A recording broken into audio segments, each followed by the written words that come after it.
12 dreams for the Red Queen under crown of stone. 8 voracious beasts born from 8 restless nights.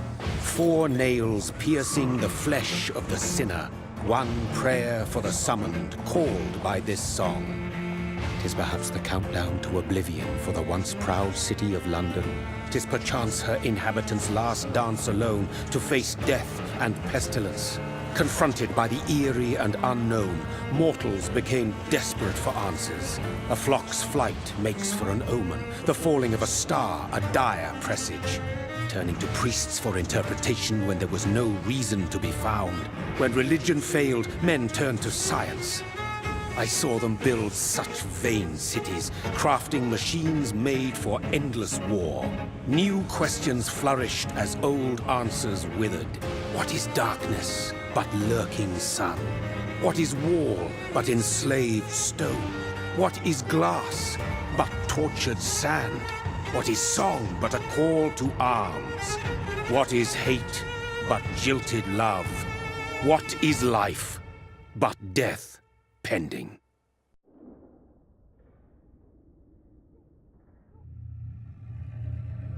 Death. Since the apple was plucked from the sacred tree, mortality was believed to be God's punishment, a righteous snare to keep mankind from ascending to the stars. They were all so wrong. Death is not a wicked thing, nor some holy retribution. A true punishment would be to never know its sweet kiss. Awaken from the harshness and be born once more.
So thirsty.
Mary! Oh, no! Mary!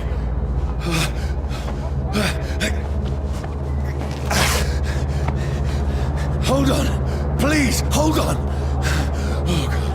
Oh, no. Mary.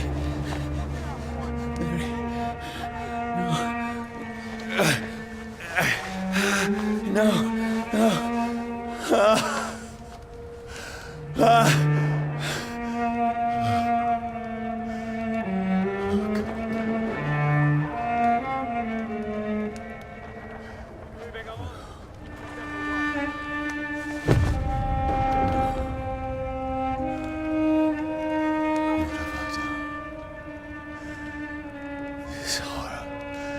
It's a nightmare.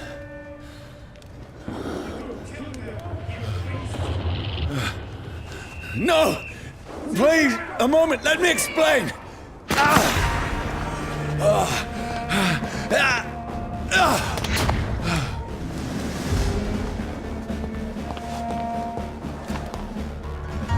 These patrols are after me. No, don't shoot!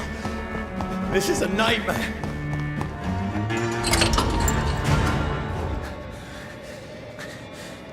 I mean you no harm. I need help. Die, you fucking leech! Please, listen to me. I can't make any sense of this. Shut up, beast! Who are you? What is this all about? What in God's name? That'll do the rest of the job. Just leave me.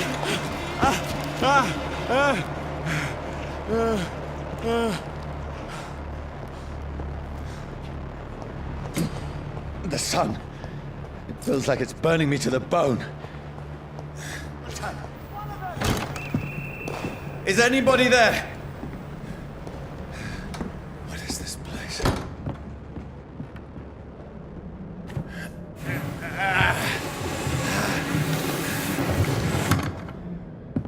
The place seems abandoned. I should be safe enough here.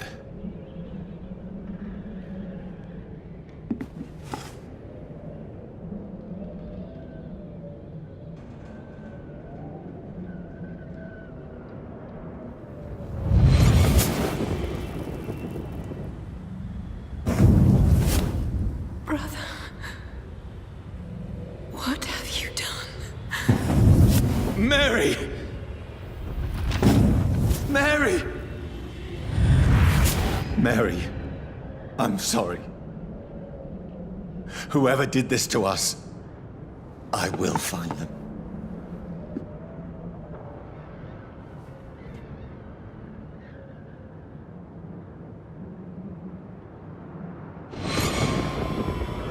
Dreams for the Red Queen that sleeps under crown of stone, that she might linger longer, her eyes as white as gold. Who goes there?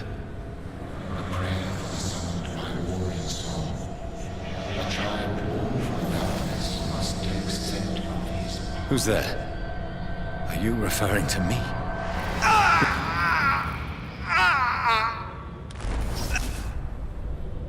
No! No! I still have so much to accomplish.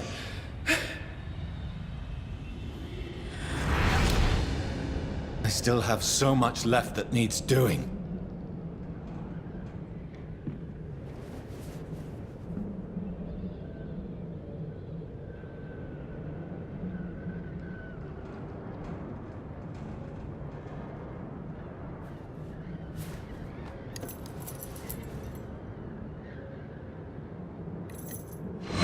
Wait, this one's dressed up fancy. Let's run through his pockets. Picking the dead's pockets? Are you serious? I've still a rent to pay. He's got no more responsibilities. What's this? Gold watch. Beautiful it is. We fancy it and share the takings. I suppose we are undertakers. Now, give him an Eve.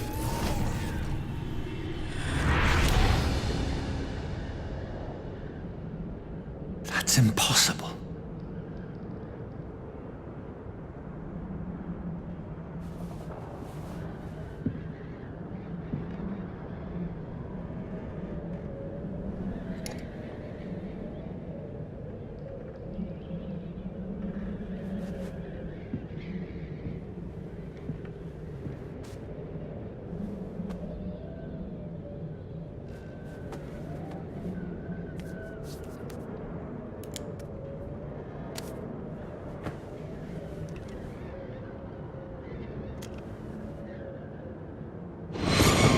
Johnny, this one's lost. We need to leave. And now! No! There's time. I can save him.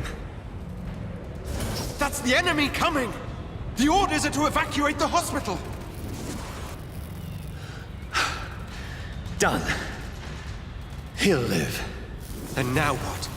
We fight. Killing is a hell of a lot easier than healing.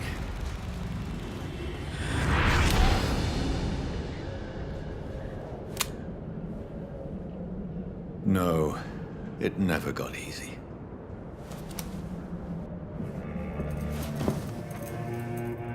This makes no sense. None of it. No sense at all.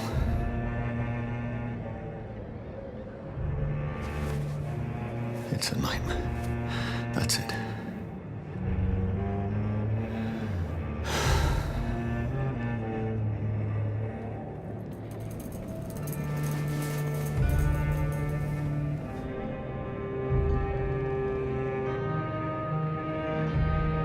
So be it.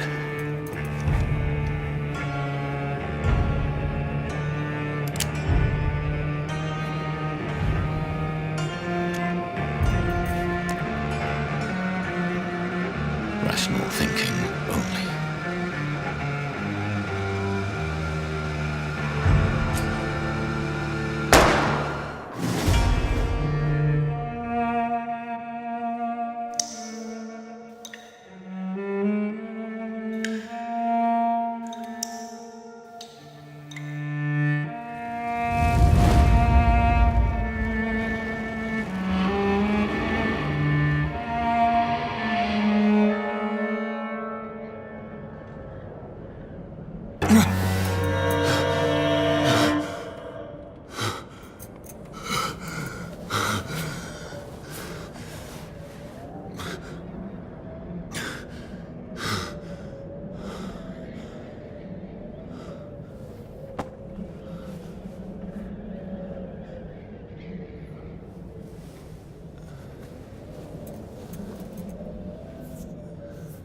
This is absolute madness.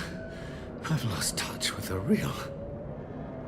Madness it is, as mad as the moon, who changes blinding sunlight into a glowing reflesh.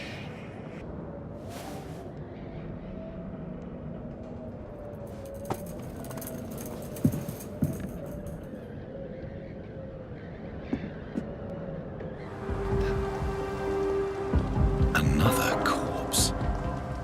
Have the very streets of London become a mausoleum?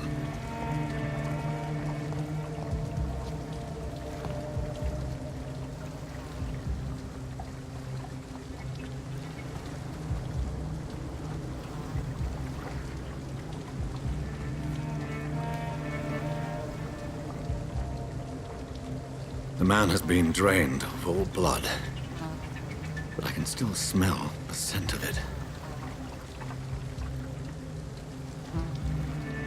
I follow the scent's trail. Perhaps it will lead me to my assailant. My God, sir, you look like Jonah's whale just spat you out of hell. Can I get you a drink? No, thank you. I'm not thirsty. Well, grab a chair and get some rest. This is going to be another long night. I'm looking for someone who might have passed through here recently. Wondered if you might help. It's been quiet tonight.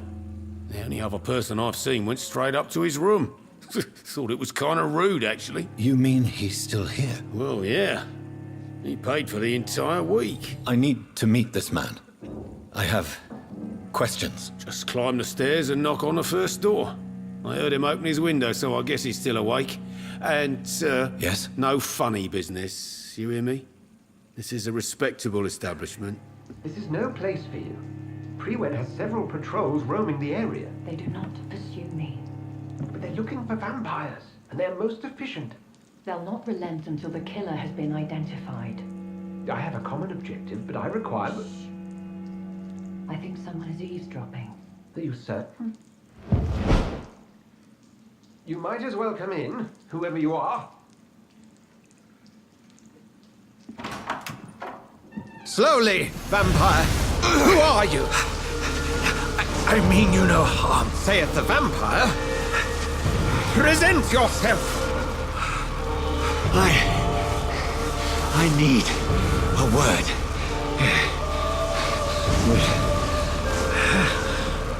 Anyone?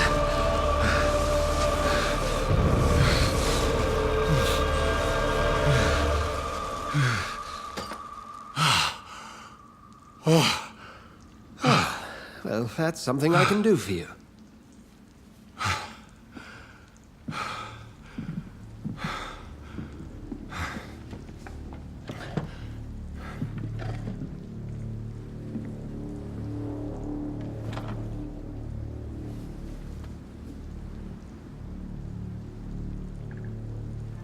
And who might you be? I'm not sure that I know anymore. Might I at least learn the reason of your presence? That's none of your concern. Sir, you have entered my room in the middle of the night, pale as a corpse and shaking like a tree. So please, indulge me. Someone, is molesting people. In fact, killing them. Biting them. The calling card of a vampire. Like you. I've been hunted down in the streets and attacked. I'm a victim here, too. I believe you. Then if you are not a vampire, who or what are you? Dr. Edgar Swansea of the Brotherhood of St. Paul. I'm performing an independent investigation here in an attempt to understand precisely what is going on. Then help me find the culprit. I may, if you'll first tell me why you opened this door. I followed a trail. The scent of blood from a recent victim. It led me here. You thought I was your aggressor. That explains a great deal. We're both chasing the same shadow. Perhaps. This is all new to me. I'm not even certain what I'm looking for. You should let me handle this affair. You've no idea what you're up against. No. I will find the monster. He is mine. How will you do any better than I? But then let me ask you this. What are your intentions if you find the killer? I'll end him. Then I can only wish you good hunting. And pray we shall meet again. William was an honorable man. I could have saved him. Mr. Hampton, are you in there? I knew him well, another lost soul, a kindred spirit. Sir, listen to the sound of my voice. I'm a doctor. You're suffering from shock. I must return to my flock. They'll stray without me.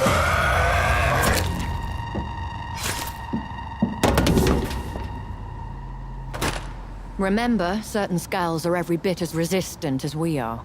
Who are you?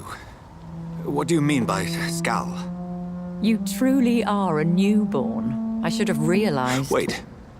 You are the woman from the bar. Are you like me? Can you help me? I believe, sir, I already have.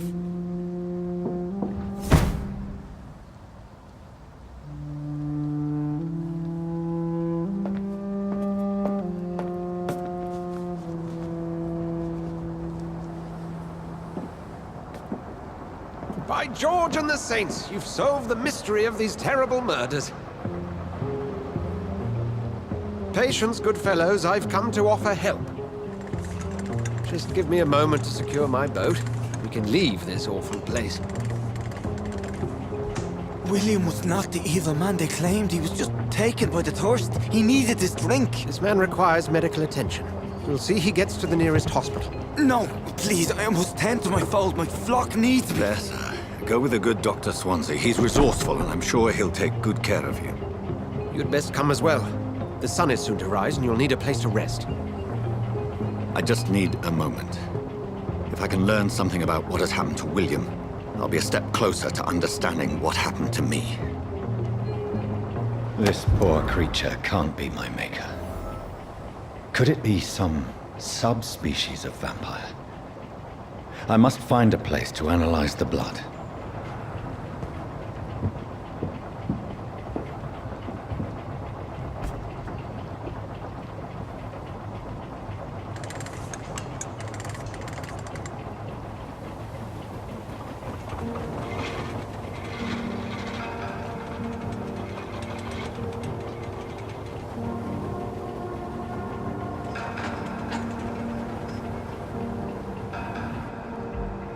Where are we headed?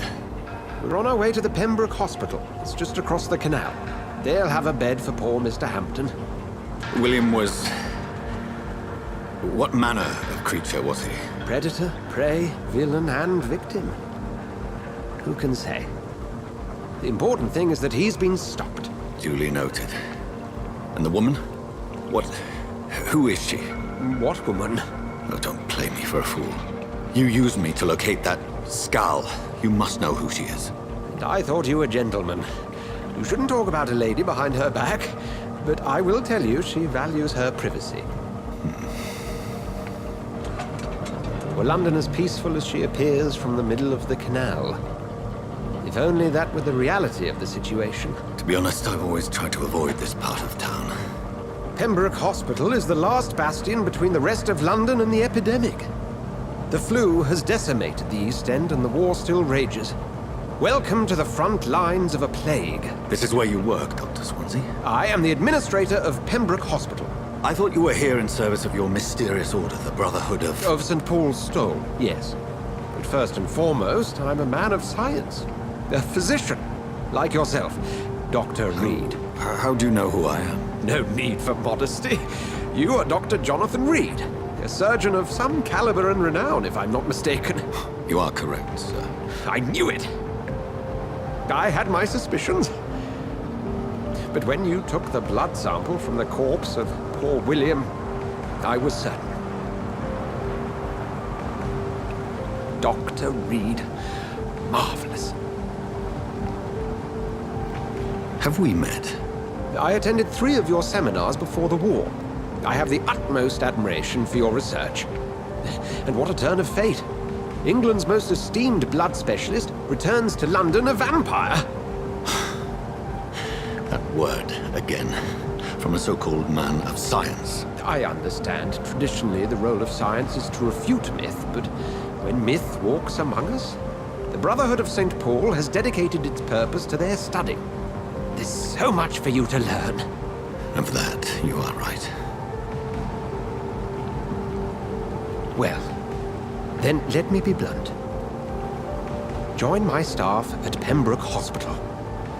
As a physician. I suspect you'll not find a better post of employment to contemplate your predicament. This is sudden. I was returning home to see my sickly mother. But alas, that was before contracting this... affliction. Dr. Reed, take a moment to consider. The post would be for the night shift, providing a good explanation for your absence during daylight hours. You'll be adequately reimbursed, and have a place to hide. I even had the forethought to bring some clean clothes. So, what do you say? It seems I have little choice, but yours is a generous offer, so I thank you. Brilliant! Oh, Jonathan, this is one for the book, and the beginning of a beautiful friendship.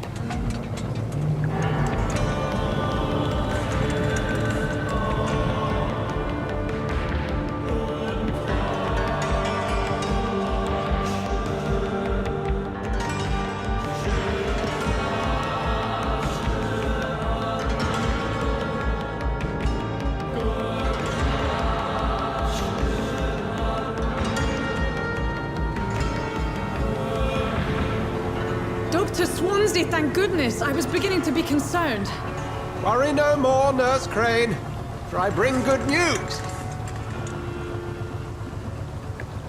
Oh, Doctor, what a night. We lost 2 more patients. Nurse Scow said she couldn't take it anymore and resigned. Yes, well, I'll make a new rota in the morning. In the meantime, find a good bed for Mr. Hampton. Be sure to pay attention to his needs. Of course, Doctor. Oh, and Dorothy? Yes, Doctor? Dr. Reed here has just returned from the front. He served King and Country and will be joining us here at Pembroke. We're very lucky to have gained a surgeon of his talent, and one so experienced in blood transfusions. That is good news indeed, Doctor. Oh, yes.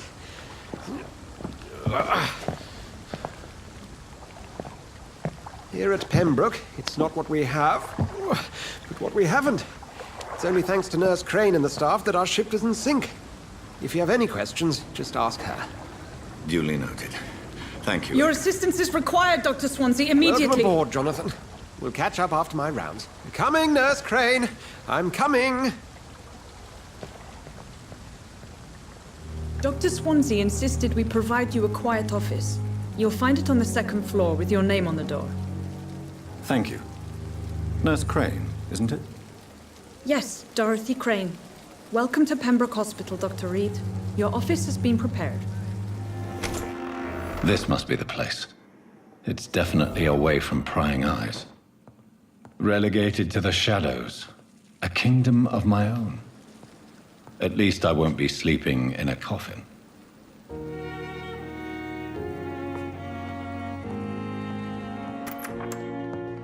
Please, Jonathan, come in. Fascinating, is it not? In the last decade, so many mysteries have been brought to light with our microscopes. The human body, biology's penultimate frontier. The more we explore its boundaries, the less we're able to trace a clear line between life and death. You, my friend, have a foot in both countries. The view must be vertiginous. It's at least as vertiginous as chatting about vampires with you, I would say. This must be all so new to you. This area of town, the hospital, a brand new life. How stimulating it must be. I wish I could share your enthusiasm, Dr. Swansea. But my condition defies scientific categorization. Undead? Unalive? Immortality defies logic. I cannot express my thrill at this serendipitous turn of events. The world's most eminent specialist in blood transfusions, a vampire. One might say a gift from heaven.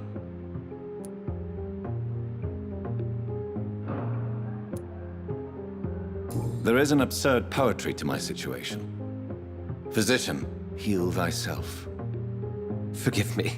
I've been an admirer of your work for a long time, and now you are so much more than a brilliant physician. And please, call me Edgar.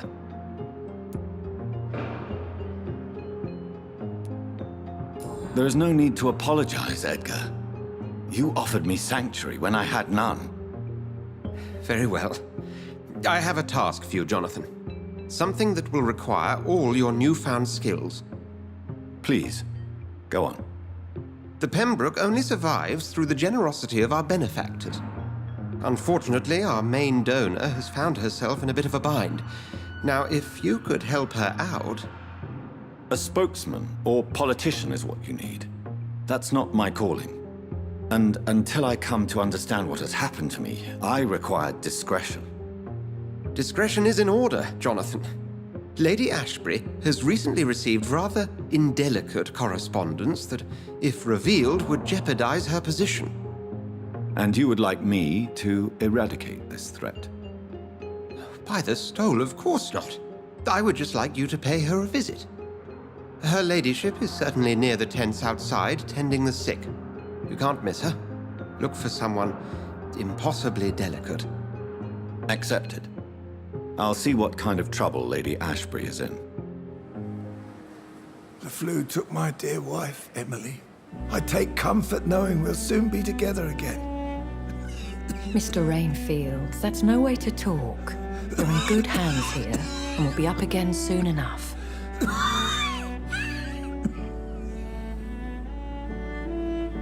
Now do me a kindness and get some sleep. I'll be back round later. Your words are kind, the blessings of an angel. You're the sweet, sweet Lady of Mercy.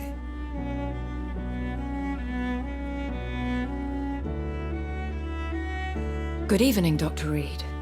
It's a pleasure to see you again. You seem surprised. Dr. Swansea has brought me up to speed concerning your recent appointment to Pembroke Hospital. You're a the lady who saved me that night, before vanishing into thin air. I remember you from the pub with Dr. Swansea. Indeed. Allow me to introduce myself formally this time. My name is Lady Ashbury. I remember you well, in spite of the brevity of our encounter. Apologies. You've taken me by surprise. I'm very happy to see you. The pleasure is mine, Doctor.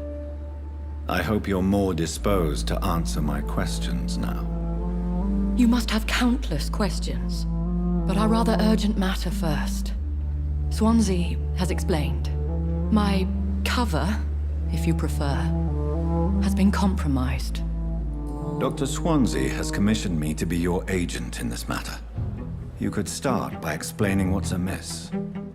These past insufferable weeks, I've been the victim of extortion. I've made a first payment, but the blackmailer grows greedy. I must refuse his most recent demands. Please continue. Every detail is essential. I'm your man. My embarrassment in this matter is eclipsed only by my shame at having put the hospital at risk. The threat from our anonymous scoundrel is clear. A list of dates. My visits coinciding with the dates of suspicious patient deaths due to massive blood loss. I'll take care of it. Do you know where I should start? If that was the case, I'd settle the matter myself. You could talk to our local gossip, Harriet Jones. Not a pin drops here without her hearing about it. I'll meet that woman now. My life, as others know, is in your hands, Dr. Reed. I'm sure of your discretion, but I do fear your powers of persuasion will be put to the test. When this is resolved, I'll be your obligé. I'll answer all questions in regards of your condition. What is this? Who are you? Get out of my room. There's no need for alarm, madam. I'm Dr. Reed, the new surgeon. Preposterous. Dr. Reed, you say? I don't want some bumbling intern. Where's Dr. Swansea? Dr. Swansea is quite busy, and I need you to help me get acclimated. I have many questions. How brave. Threatening an old defenseless woman. You know how long I've been a patient here? You've picked the wrong fight. I'm Harriet Jones. Harriet Jones? Indeed. I've been meaning to have a chat with you. You know what goes on here better than any other patient, I gather. Oh, better than any patient, nurse, or doctor. I've seen so many vile undertakings. I heard there have been some despicable goings-on. Was there a case of blackmail? Blackmail? Wait. You're investigating something. This isn't a social call. One of those incompetent cunts slit a poor sod's vein. I assure you, madam, this is not an investigation into a possible medical error. Debauchery, then? Nurses Crane, Hawkins, Brannigans, whores, all of them. They can't keep their legs shut. I've seen them scratching slutty sores. Really? Well, if you have irrefutable proof, I'll not have the staff behaving in such a manner here. This is your business, Doctor, not mine. But I swear one of the nurses is cavorting with some man on hospital hours. Thank you for your time, Miss Jones. You've given me something to go on. See you on the next round. What do we have here, nurse? Patient Raz Van Vassily. High fever running on 3 days. Complaints of dizziness, muscle aches, and head pain. Diagnosed with influenza. Treatment? Aspirin and salicin for the fever and discomfort. Liquids for dehydration, but he's having trouble keeping even water. Aspirin and salicin, you say? Why not some warm milk and a kiss on the cheek? Where are the quinine salts? Tried buying, borrowing, even stealing. There's none to be found, Doctor. He's not convulsing, he's choking. He's not getting any air. Scalpel! Hand me that scalpel! What can I do, Doctor? I need to perform a tracheostomy. Short pipe. That rubber tube will do. We're going to cut a passage for air through the neck. Yes, Doctor. He's breathing again, but he's coughing up blood. Internal hemorrhaging. I need to make another incision into the chest cavity to drain the fluids from the lung. Prepare another tube. A thoracostomy? Doctor, we've nothing to fight the infection. We need an aseptic environment. Don't question me, nurse. I need a drain. Now! Yes, Doctor.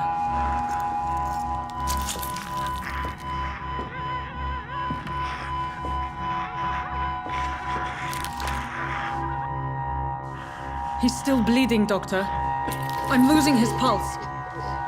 The drain must have punctured the intercostal artery. There's too much blood. Are you all right, Doctor? I can't see.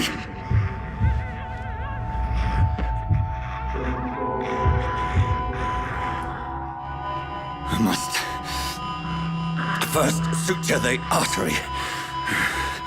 Find the wound. The source of the blood. Needle and thread, Doctor.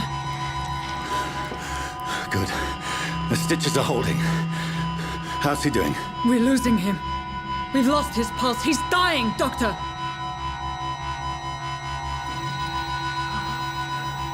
A dose of epinephrine, now. Yes, Doctor.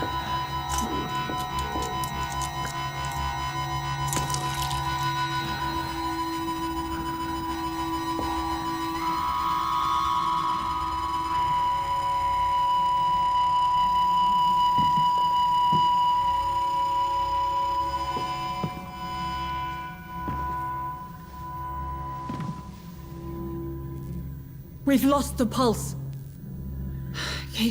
He's gone, Doctor. Nurse, we did everything we could. Truly? Everything you could? Is that how you'll report this in your log? Is this how the war went? Piling up one poor corpse beside the next? This was not an influenza-induced seizure. I've never seen symptoms like these on the continent. Neither have I. But the previous symptoms leading up to this attack were the same, indistinguishable from the epidemic. No. There was something more vile in these reactions. Something primitive. There have been numerous reports of mental breakdowns caused by the fever that accompanies the flu itself, Doctor. Yes, but... I'd best take some samples of the blood for analysis.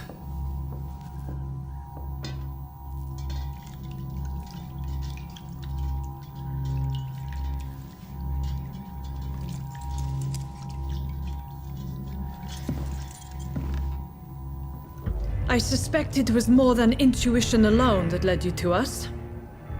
So, how might I be of service, Dr. Reed?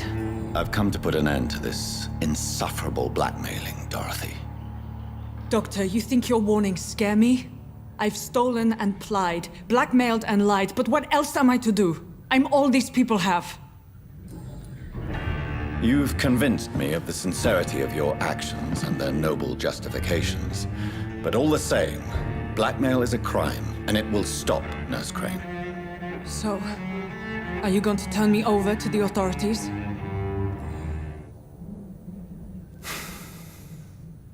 No. Your place is here. Jailing you would be an even greater crime. So, here is my proposition. I'll look the other way on your little enterprise. In exchange, you will resign from the Pembroke Hospital and provide me with medical supplies when the need arises. Dr. Reed! That sounds like a business proposition. My accomplice, then? No, just a privileged client. My research may require the occasional rare piece of equipment or ingredient. I'll pay good coin in exchange, fair and honest, to help finance your noble endeavors.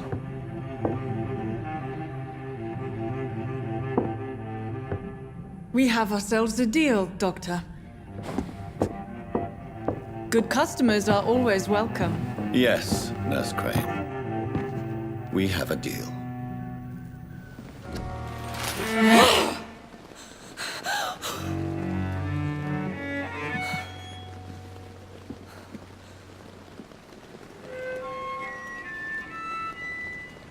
I would ask you to avert your eyes, sir. Or did you not know it was rude to stare? I knew it. Speak up, Dr. Reed. I like a man who speaks his mind. You killed him. He trusted you. And you killed him. Spare me your sarcasm, Jonathan. You are but newly born in this world. So in the end, the accusation was true, wasn't it? The situation is somewhat awkward nonetheless. I have not been observed sustaining myself for many decades. I have to say I'm a trifle embarrassed. Anyway, I have concluded my inquiries concerning your blackmailer. I see. Please excuse my agitated state. Under normal circumstances, I wouldn't let anyone see me in this condition. I must confess I have not put an end to the blackmail, my lady. Unfortunately, I could not bring myself to do it. I'm so disappointed in you, Jonathan. I didn't expect this from you. Lady Ashbury, you yourself admitted how ridiculous the sum of money was. I can assure you it was all used for charitable ends. Well, you are full of surprises, aren't you, Jonathan? All right, say I trust you, but you will still pay the ransom. That is only fair.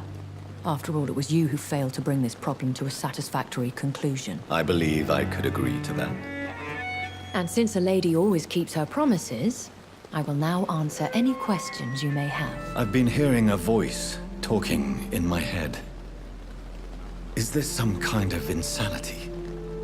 It feels like the voice of the vampire that created me. Hush. Tell no one this. It would be unwise to talk of such things amongst British immortals. Speak no more of your maker. How could this cause offense? Only the powerful immortals can mentally call to their progeny. No vampire or hunter will sleep easy, knowing that an unidentified elder is stalking the streets of London. I don't understand. Why was I created and then left for dead? That is a question only the one who made you can answer. It's not normal practice. I doubt even if you find him, he will answer you, considering how cruelly he treated you. I'd like to avoid creating another vampire by mistake anyway. Tell me, how is it done? The process is dangerous. It could even kill your potential progeny. If you did decide to sire an offspring, they must drink of your blood, Jonathan. Why did you save me in the canning factory? I could hardly stand by and watch such a promising young blood as yourself be torn to shreds by some gutter scowl. William Bishop wasn't the vampire that created me then? No, Jonathan. Whatever their strength and demeanor, Scowls are the progeny of careless vampires. It cannot be the other way round. What type of vampire is a Scowl? Not a true vampire. The deformed offspring of lesser vampires. It is a shame these creatures run wild, slaves to their baser instincts. I know this is beyond the pale, but may I inquire your age? Really? And I thought you were gentlemen. If you must know, I'm 27. I've been 27 for a long time now, and 27 I shall remain. When I awoke, changed, I was chased and attacked by vampire hunters. Prepared and well-trained.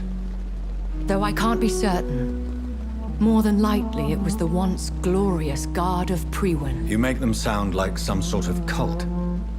More a society, and like all the best ones, a secret society. I thought them almost gone, but it seemed they have been recruiting. I bid you farewell, for now, my lady. Evening, Edgar. Could I get your professional opinion? Please speak, but I have something important to tell you. This strain of flu, it's very different from the one I saw in Europe. It's downright peculiar. Really? What makes you say that? I've just looked at the blood of one of our recently deceased. I see. Do you have anything more to go on? This disease spreads and looks like the Spanish flu, but its effects differ greatly. The London strain is different from the continental one. This is very interesting. Did you find something else? Yes. Unlike the flu, the infected begin to show an increase in outwardly aggressive behavior. More than simple agitation. Once docile people become violent. You mean like rabies? Is there a chance we could create a vaccine, Jonathan, like Pasteur? By the stove, that would be smashing. There's a lot we're not seeing here, but it is spreading, and quickly. If we don't act, the whole city could be lost. But Jonathan, we've a fantastic opportunity sitting right here in front of us. A weapon of choice. What on earth do you mean? Why, you, my dear boy. With your expertise and your blood, we could isolate the properties that course through your veins. Think about the possibilities. But the risk of infection using vampire blood could compound the situation. I know, but your blood now carries remarkable regenerative properties. With our minds and your blood, there's nothing we couldn't cure. We'll discuss this more later. Thank you for your time. No, thank you, Jonathan. But as I said, I needed to talk to you. I have some rather bad news. Yes? I'm afraid it's your sister. My sister? She's to be buried this evening at Whitechapel Cemetery. Your mother published the obituary this morning. I see. I'm sorry, Jonathan. Please accept my condolences.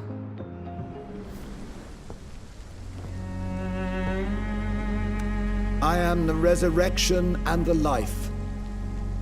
He that believeth in me, though he were dead, yet shall he live. And whosoever liveth and believeth in me shall never die. We commend unto thy hands of mercy, most merciful Father, the soul of our sister departed, and we commit her body to the ground. Earth to earth, ashes to ashes, dust to dust.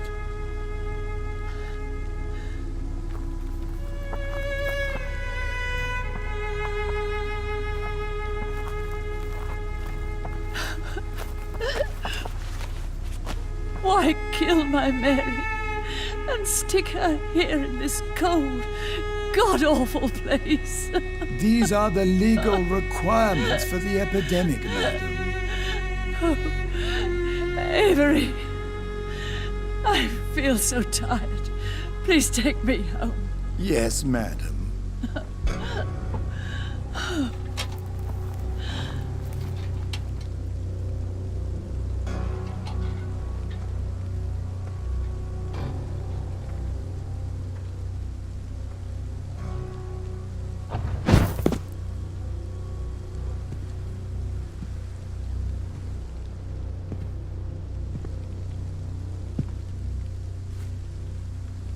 Oh, Mary.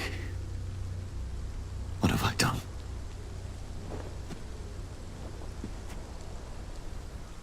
If I could only change one thing. One thing. This is a nightmare. Jonathan, there is nothing you can do but accept it.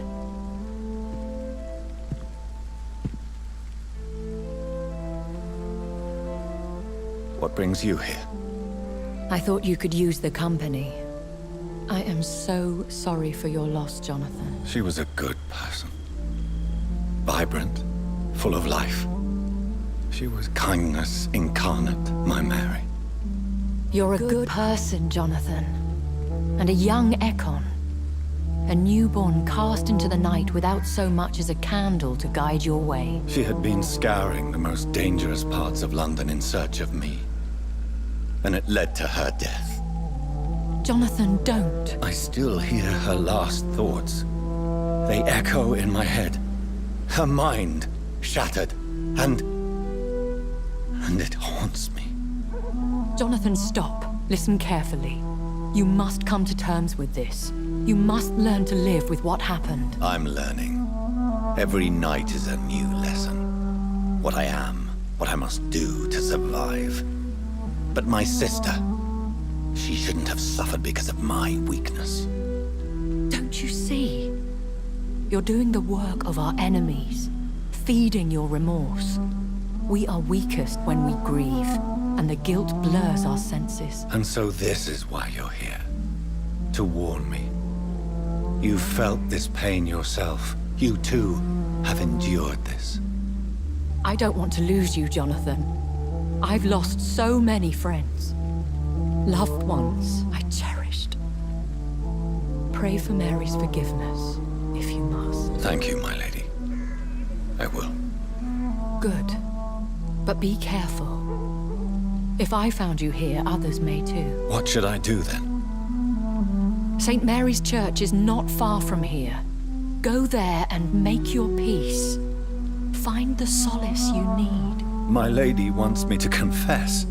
No, Jonathan. It's you who wants to confess, I think.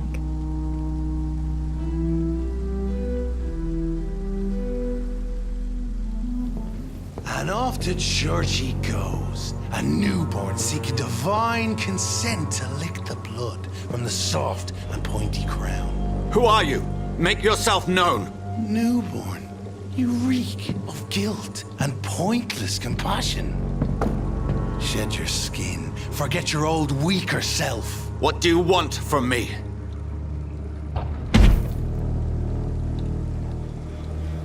Ascalon does not approve of lone wolves who bring unwanted eyes to our pastures. So your name is Ascalon?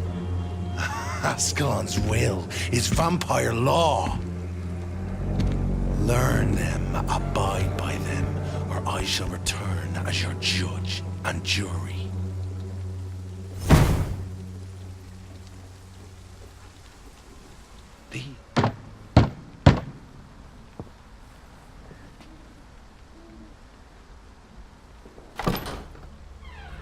Yes? What is it that you want? I'm sorry to disturb you at such a late hour. No worries, my son. I'm still quite awake, having just returned from a funeral. Yes, I know. I've forgotten what I wanted. I don't know.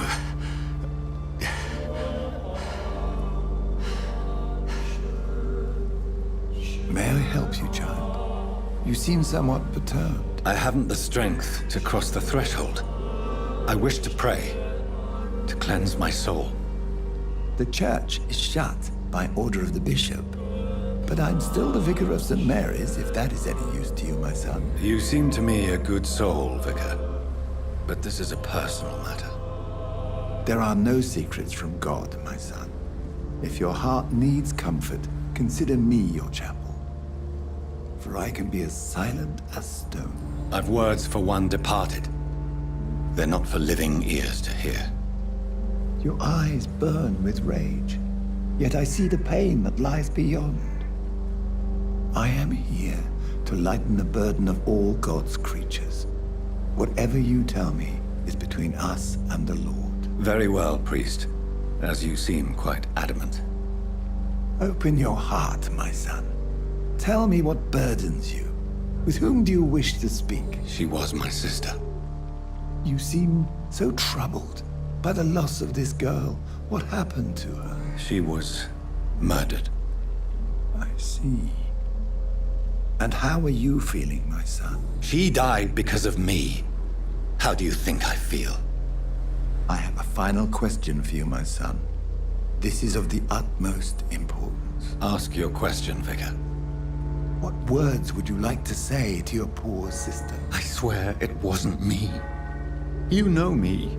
I loved you. I could never hurt you. Please, forgive me.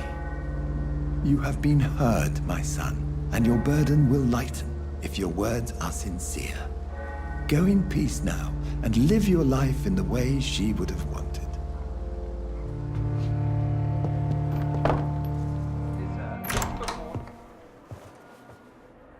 God protect us. You've got a leech in the hospital. Yes, my hospital. My mission is to heal while you go about warring. You've set the table for a snake. I wonder why there's venom in your food. I'm growing tired of your song. You're a woodsman, McCallum, not a doctor. Return to your hunt. Remember, I've a good nose for machinations. I can flare the scent at a mile. You can't hide from the god. Leave him, Jonathan. This is sacred ground. Neutral territory. And I just had the carpet cleaned.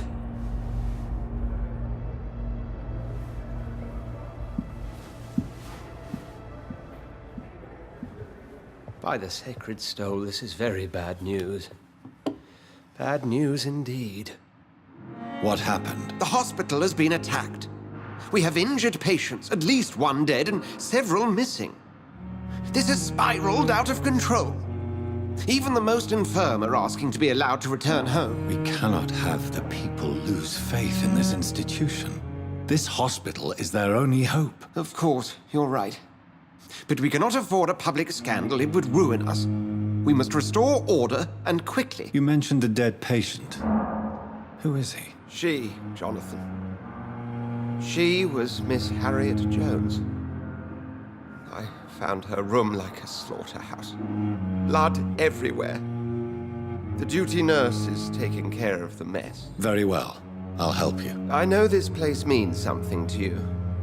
I have noticed how you suppress your appetite when around the staff and patients. You need to know you can trust me, Edgar. I do, dear fellow, I do. Please then, tell me. Sean Hampton, the man we thought we'd saved at the docks. It seems he was infected after all. So Hampton became more beast than man. Exactly. And now Guard of Prewen suspects the hospital of vampire activity. Do you realize what that could mean for us? Rest assured, I will protect you. And your staff. McCullum is a fanatic. The Guard will stop at nothing. You don't know what they're capable of, Jonathan. Very well. Since I brought Mr. Hampton here, I will put an end to this. Why the long face, Doctor? Is it all that worries you, Sean? My long face? Really? This is a blessing for me, to become a Skal. Immortality gives me more time and energy, if truth be known, to run a shelter. What more could I want? Since you left Pembroke, the amount of blood that has been shed, it's hard to believe you, Sean. Ask what you will. As the Lord is my shepherd, I will not speak a lie to you. Why did you kill Miss Jones at the Pembroke Hospital? Killed old Harriet? You must be mad, Doctor. Why would I do such a thing? People have been murdered. I've seen the blood. I don't believe you can be trusted. Have a little faith, Doctor. If you will follow, I will guide you to the light. How do you plan to do that? Take this key of the old sewers. The entrance is by the riverbank, south from here. There you'll find all the proof you need. I will not look kindly on you if you're trying to trick me. I'll be here when you return. If you still think I'm a threat then, well, I'll surrender myself to your judgment.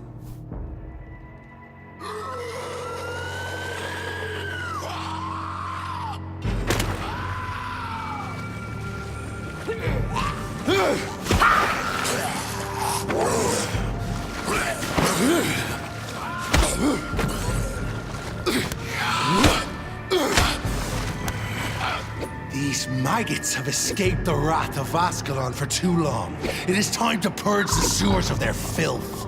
You again! The one they call the sewer dog. Hold your tongue, newborn, or I'll crush you like a maggot. You've let the beast consume you. Finally! A touch of lucidity. So learn to respect the laws of Ascalon!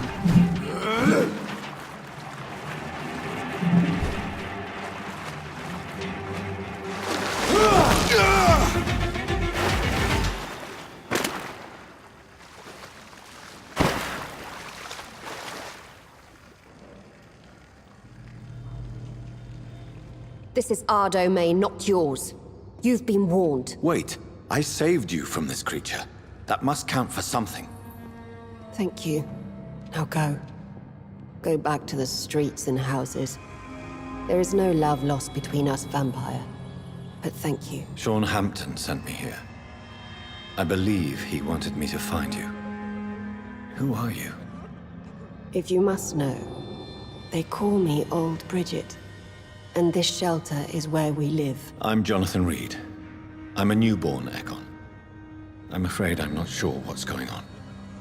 I shall not bend a knee, young Ekon. But I sense your pain. Ask, and I will afford you my attention. So is it you that Sean Hampton sent me to find? Perhaps. The sad saint was always kind to us. He must trust you if he revealed our location. Sean is a Skal. All those I've encountered have been violent, crazed creatures. How can he be any different? Maybe because he is the sad saint. Or perhaps because I am old Bridget of the Sewer Skulls. Sean killed a patient of mine. And that's just one of the murders he's being hunted for. If you refer to Harriet, she is now among us and under our protection. Harriet Jones is alive. That's it. That's the proof Sean wanted me to find. I must talk to her. No. Harriet is not alive. But you can speak to her. I must warn you, she is fragile and may not receive you warmly. I don't understand. She is filled with bile and hate. Her mind is sharp as a tack, but her body is so weak. I've never seen its like before. She is resting in a room on the far right of this hideout. Thank you. I will bear that in mind. Hello, Harriet. Do you recognize me? Yes, you were from the Pembroke Hospital. The young doctor. So full of secrets. I've so many questions I need to ask you, Harriet. If you would. I love questions. As for the answers, you may not like them. I have a question of the utmost importance to ask. Will you answer? Questions, questions, questions. The good doctor, always searching for answers. Do you remember what you did after leaving the hospital? Did you kill anyone? First, a question from me. You answer first. Very well, then. What do you want to know? Are you like me? Are you also dead? We are not dead, Harriet. Death no longer pertains to us. We are different. I like what I am. I truly do. I relish the pain that courses through me. I know you fled the hospital with Sean Hampton. Did you or Sean kill anyone in your flight? Anyone? Try and remember. I will not lie. I wanted blood, and I wanted revenge, and Sean pulled me from it, brought me here instead. But the shadows heard my prayers. The shadows killed that bastard. Shadows? Tell me what you saw. The shadows, they heard me and answered. Something in the deep darkness, quick, deadly. It asked me if I wanted revenge. I answered, yes. And these shadows, this presence, do you still hear it? Was it a vampire? Did Sean see it? It spoke only to me, and now it is silent, but it is born of hatred. And it will kill again. And it hates you, Doctor. Oh, it hates you. What makes you say that? It whispered your name, Dr. Reed. It wanted to know who you were and where you went. Questions about me? What did you say? Nothing, Doctor. I said nothing. There was nothing it didn't already know. Oh, I'm tired now. Let me rest. Have you found the answers you were looking for, young Ekon? There is too much left unanswered. So many questions. Get to know us. Spend time with us. And I may be willing to answer more questions. What manner of creature is Harriet? She is different from everyone else. I really don't know. I'm not even certain she is a skull. I've no idea as to what blood made her. What is a skull, in fact, in your honest opinion? The progeny of a vampire, disavowed by her maker. Perhaps a fruitless branch of a noble tree. A word used to enslave us. I cannot say. You mentioned that vampire blood has tremendous potency. You believe it to be stronger than your own? The vampire's sweet blood. That rich, dark wine that we crave. For it made us, and it can sustain us. I thank you for your time, madam. I must go back to Sean Hampton now. Your kindness has been ample payment, Ekon. To protect us, I'll close the access to our hideout, but you can use our shortcut to reach Mr. Hampton's shelter. Just follow the arrows. Thank you, old Bridget. I hope we'll meet again.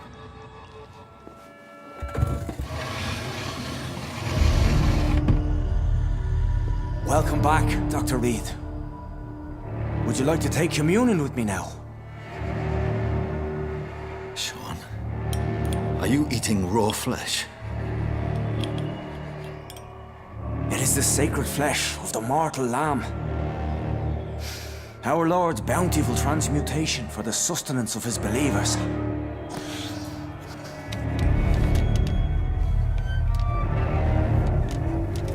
Thank you, Lord. I am your most humble servant. So, true to your word, you waited for my return. I told you, Dr. Reed, I was a man to be trusted. Did you have words with the poor Harry? You make no distinction between the living and the skulls, do you? We are God's children, Dr. Reed. One and all. And he's determined to save us. Harriet, Miss Jones, has been behaving in a most violent manner. She's going to need special attention. That's precisely the reason I brought her here. To meet old Bridget. She's the guide Harriet requires. Harriet is possessed by her hatred. You cannot let her roam free. She's dangerous. She has joined her own kind, Doctor. Old Bridget is a saint to the younger Skulls, guiding them to salvation and peaceful existence. I believe I've learned all I need to know. I'm certain you've killed no one, but one day I believe you'll cross the line. Logic is a false prophet. Faith is the only path to salvation. What do you mean? We have been blessed with God's eternity. We are the instruments of his divine will. We shall feed the hungry forever. I haven't the luxury of being able to satisfy my hunger on staunch blood and lifeless flesh. Give yourself over to God, Doctor. Expel your urges and kneel before the Lord in praise. These urges. You know the hunger will never be satisfied. I've come to embrace the everlasting craving. I have sworn to feed only upon the flesh of the dead. It is now my sacrament. Take, eat. This is my body. So saith the Lord. I believe you, Sean. In fact, I envy the peace you found, and will remember it. There is love and compassion in your heart. You only need to give it wings. Thank you for your kind words, Sean. Continue your noble efforts. You are a good man in bad times.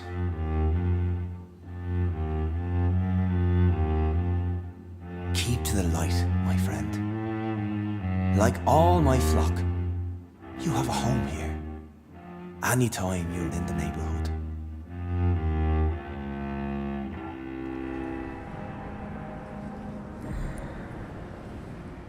I know this brooch. This is my mother's. A birthday gift from father.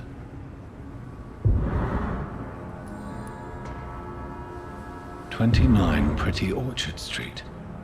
That's near Poplars District. Why would this man carry off my mother's brooch? I must go there.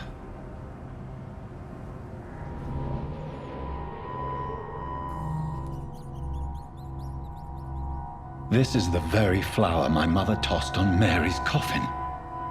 Someone is targeting my family.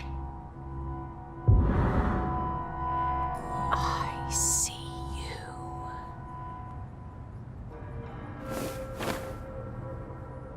Right then. It's a sick game. But given no choice in the matter, I might as well win it. You! What have you done? Vicar Larrabee, what happened? Demon! Hell scourge! Son of perdition! Vicar! Jonathan's no demon. He's just a soul. Returned from the dead, like your Christ, Vicar. Mary, is it really you? Oh, it's me, all right. Precious brother. What is Mother doing here? I'm gathering the family for a final reunion. All smiling, all dead. Thanks to the good Dr. Reed. Mary. Mother, say hello to your son. Hello, Jonathan. Mother, What do we have here, Mother? The prodigal son has lost his tongue. Our Jonathan always had the first and last word at dinner. The entertainer, the star of our show. I'm sorry. Let me explain. Shut up. It's my turn to do the talking. I have this nasty hole in my chest, Johnny. It needs to breathe. Of course. You can speak.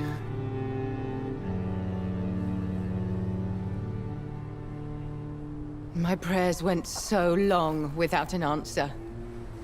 My husband, killed in France. My child, carried away by the flu. My brother promising to return in his letters, then disappearing in thin air. I went from hospital to hospital. Cemetery to cemetery. Grave to grave. I've lifted every stone in London, searching for an end to the nightmare. And there you were, in front of me, on a dark pier. The hunger had taken me. The joy to have finally found you. I longed for your arms, a final happy ending to so much tragedy, to tell me all would be well again, as you did when we were children. It was this filthy dock where you greeted your sister. I dug a tunnel from my grave with my fingers and teeth.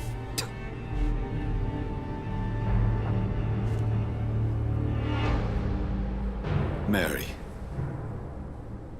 I thought I had murdered you. I tried to end myself. We've been through the same horror. We are a disease, Jonathan.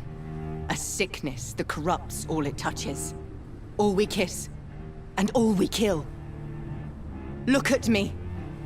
Admire your ilk. I'm so sorry. Apologies will not suffice. I demand reparation. I want a miracle. Are you a miracle worker, Dr. Reed? No? I'll show you mine then. The family Reed, reunited and complete, living forever in a red sea of eternal love. Time to go, Mother. Say hello to my son for me. Mary, wait. I have made friends with vital knowledge. Vampires. We are not alone, Mary. With time, we can learn to live almost as we lived before. How long? What? How long will this masquerade continue? I've been watching you. All these nights in Whitechapel, pretending you're still a doctor. You believe you're just fighting a disease. But it's you, the disease. Jonathan, you! I'm a scientist. I'll find a solution. Let our mother go, please. You're always the one to sway me to reason, Jonathan. But before, your motivations were always pure. Now you're tainted. Let her go! She has no part to play in this. Very well. Have you heard our good doctor? You can go home, Mother. Go home and rest in peace. Yes, I'll go home and rest. It's so easy to make them obey or forget. Puppets for our pleasure. I've seen you have your fun. You are mad. Oh, so that's what I am, Doctor. Mad. I was beginning to wonder. I've been hearing these voices in my head. One in particular, that of my dead brother. This is the reason I must kill you. Not for your betrayal. Not for our poisonous kiss. Not even for the lies you tell yourself. No. It's so that smooth and wicked voice will stop ringing in my ear. Mary. No, don't! Time to die, brother. And this time for good.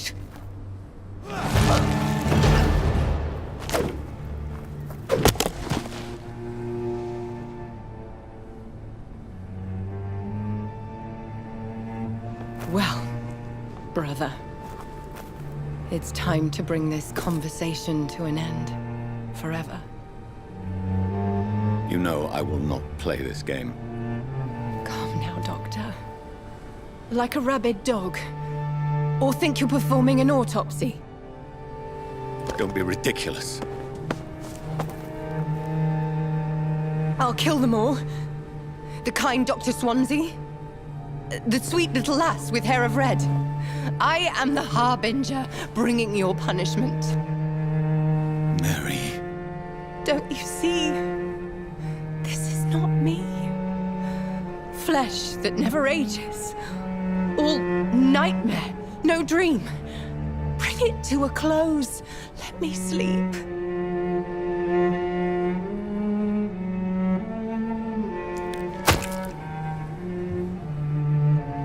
I will find a cure, Mary.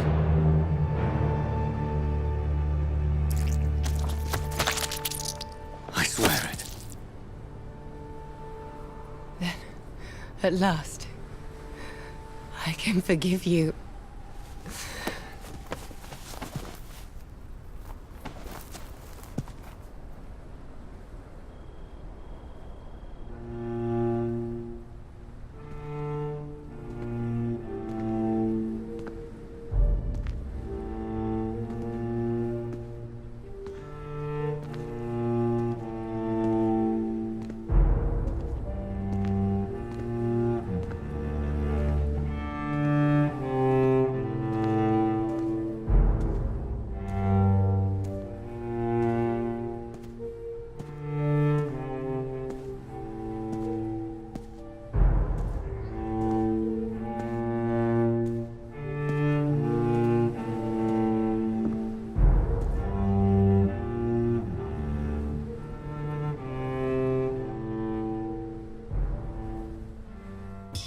Blood. As I shed one last red tear for my fallen sister, I realize the entire world now revolves around this singular word. The epidemic that has stricken London is not the Spanish flu. It is transmitted through the blood, via violent biting, turning survivors into frenzied immortals. I am Dr. Jonathan Reed. I am a vampire, born anew into an age of death and pestilence. While plotting factions close in around me, I am sworn to find the source of this epidemic. I am convinced greater perils are still to come. I know the answers I seek are hiding in our blood.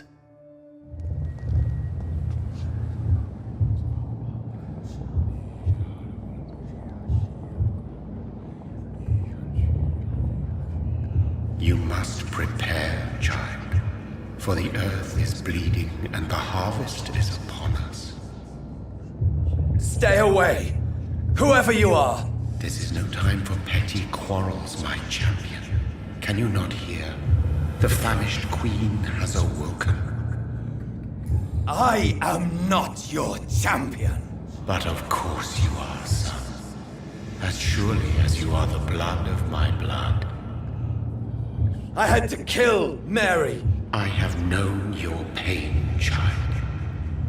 Do not succumb to...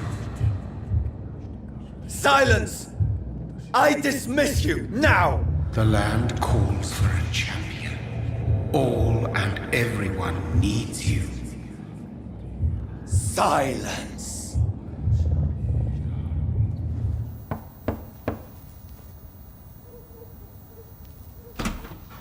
Dr. Reed, welcome. How are you? As good as one can be, considering the circumstances. Yes. Death and affliction seem prevailing themes of late. Please, come in. We have much to discuss. I hope I haven't disturbed you. Not at all. Actually, I was counting on you visiting me tonight. How strange, this painting. Beautiful, melancholic, yet with a haunting dignity. Indeed. A long time ago, a friend asked me to paint this for him, but I kept it in the end. I did not know you were a painter, my lady. There are many things you do not know about me, young Ekon. Please, call me Jonathan. Please excuse my behavior, Jonathan. I tend to tease my friends when uneasy. What is bothering you, my lady? Your letter was quite alarming. We will talk about this in a few minutes. For now, I would like you to tell me about yourself. How have you been since we last met, my friend? I came to the conclusion that my maker, whoever he might be, must be a powerful vampire.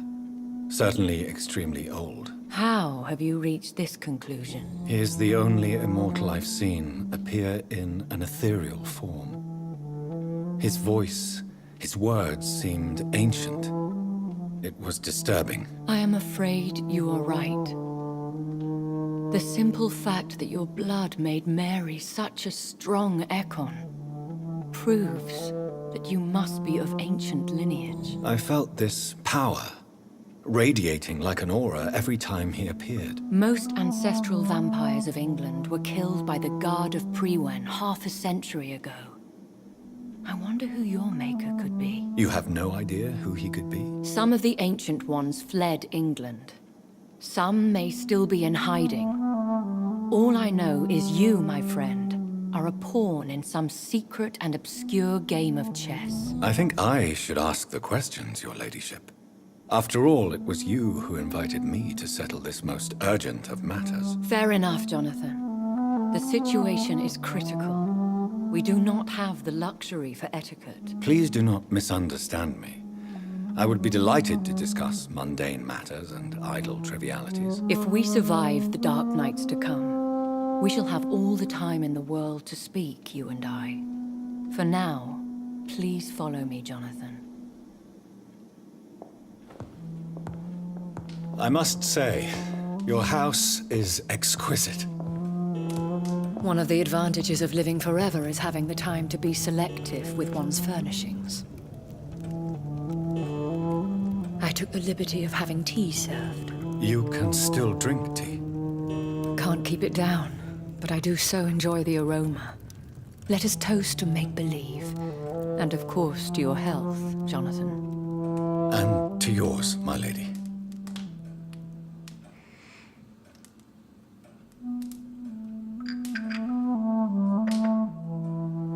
Please, call me Elizabeth. So, my lady, why, truly, did you invite me here? I've been asked to deliver an official invitation to meet the Ascalon Club. They have done nothing but impede my investigation since I became known to them. Why would they want to see me now? I guess they now see you as Ascalon material. They must have found out what happened to your sister. Proof of the potent blood flowing through your veins. I'm not sure I can accept their invitation. I have seen their handiwork.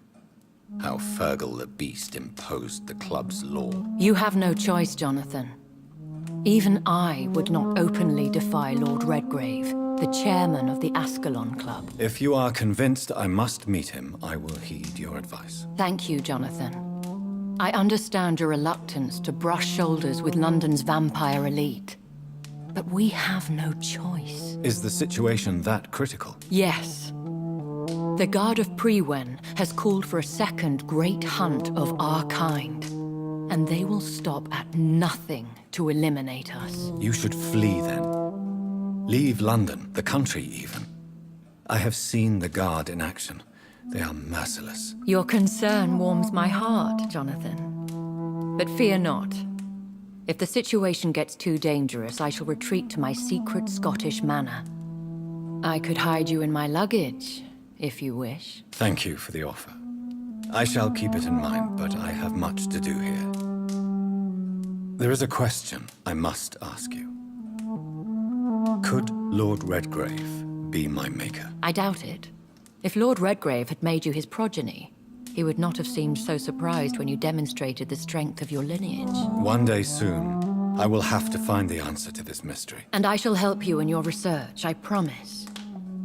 For now, you must go to the Ascalon Club and play their game. Will I see you again at the Pembroke Hospital? No. You will find me here if you need me.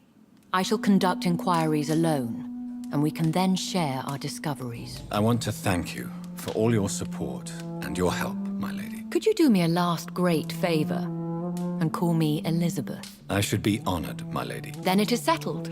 Finally, some good news in these dark hours. Thank you. I appreciate the advice. I had best prepare myself to meet this Lord Redgrave now. How thrilling to meet the Earl of Bristol in the flesh, so to speak. Something tells me you're not very keen on the man. Don't get me wrong. The gentlemen of the Ascalon Club are honorable, but their attitude and opinions are somewhat antiquated. I see. As long as they deny access to female applicants, I will leave them to their antediluvian considerations as to the natural order of things. Jonathan, promise me you'll be careful. Of course. But why the fear in your voice? Look at me, Jonathan. I am. I mean, really look at me, young Ekon.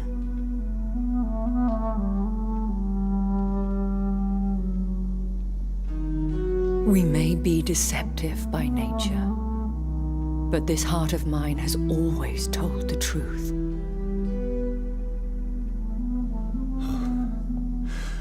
Elizabeth.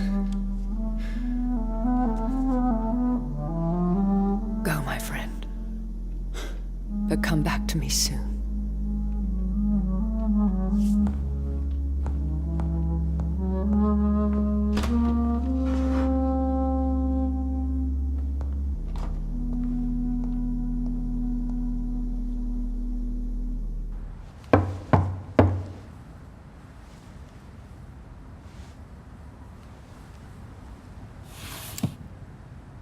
Do you know where you are standing right now? In front of the Ascalon Club, I presume. The Ascalon Club only summons or ostracizes. What is your business tonight? I received an invitation. I'm Dr. Jonathan Reed.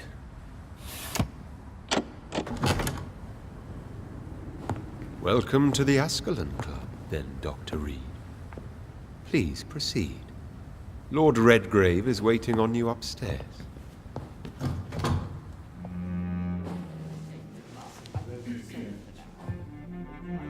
Good evening.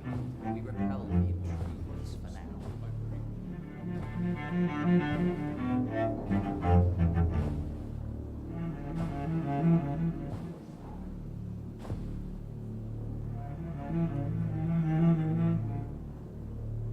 My good friends, if I may have your attention.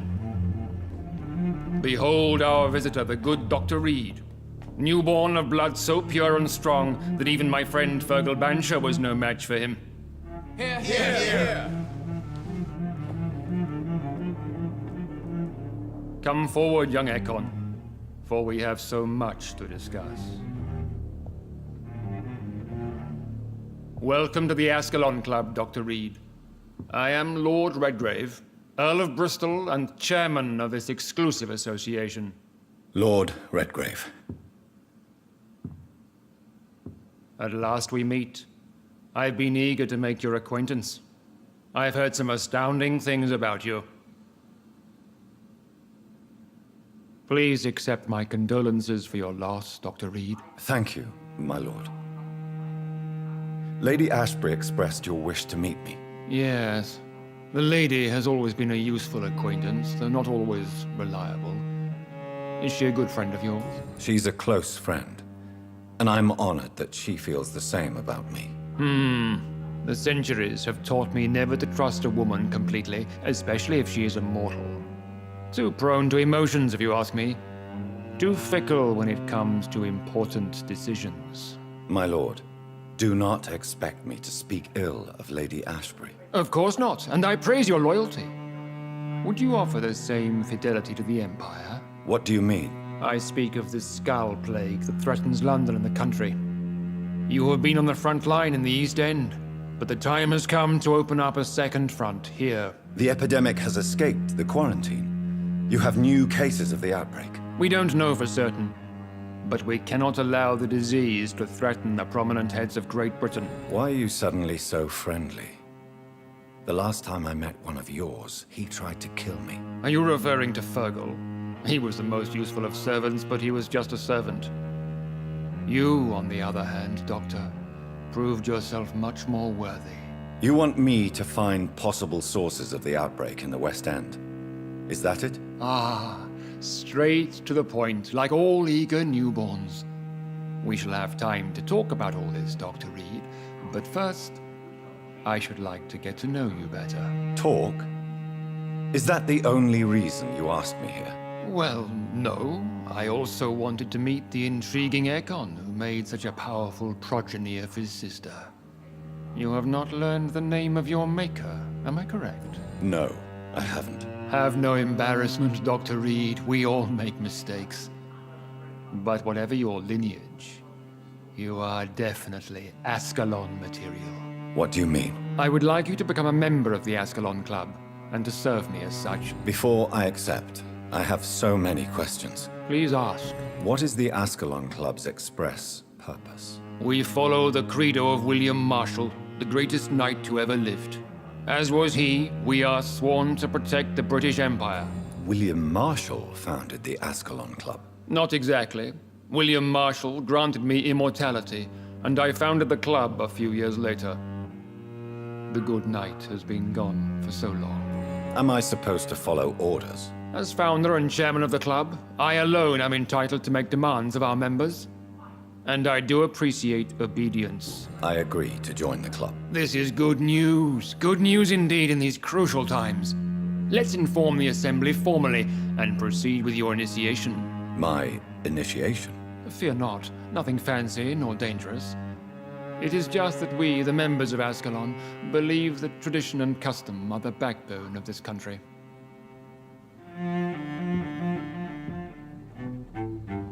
My fellow members, dear friends, please gather and welcome this Ekon as one of our own. Is he worthy? Is his blood pure? Well, speak, Dr. Reed, in front of the most sacred blood.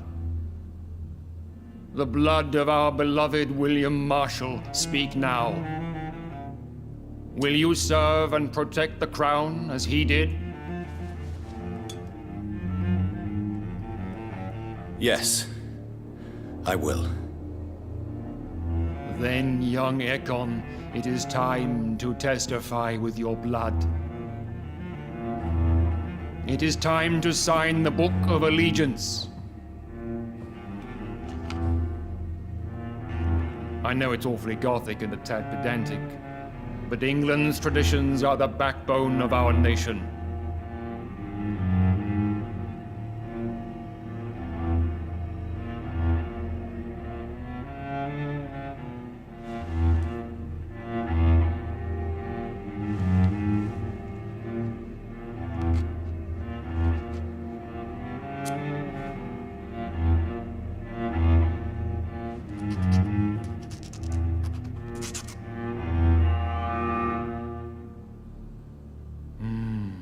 Delightful.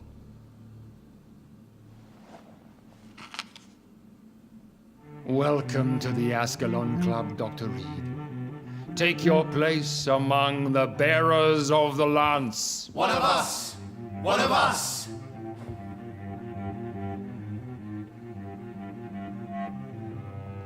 Good evening, Dr. Reed.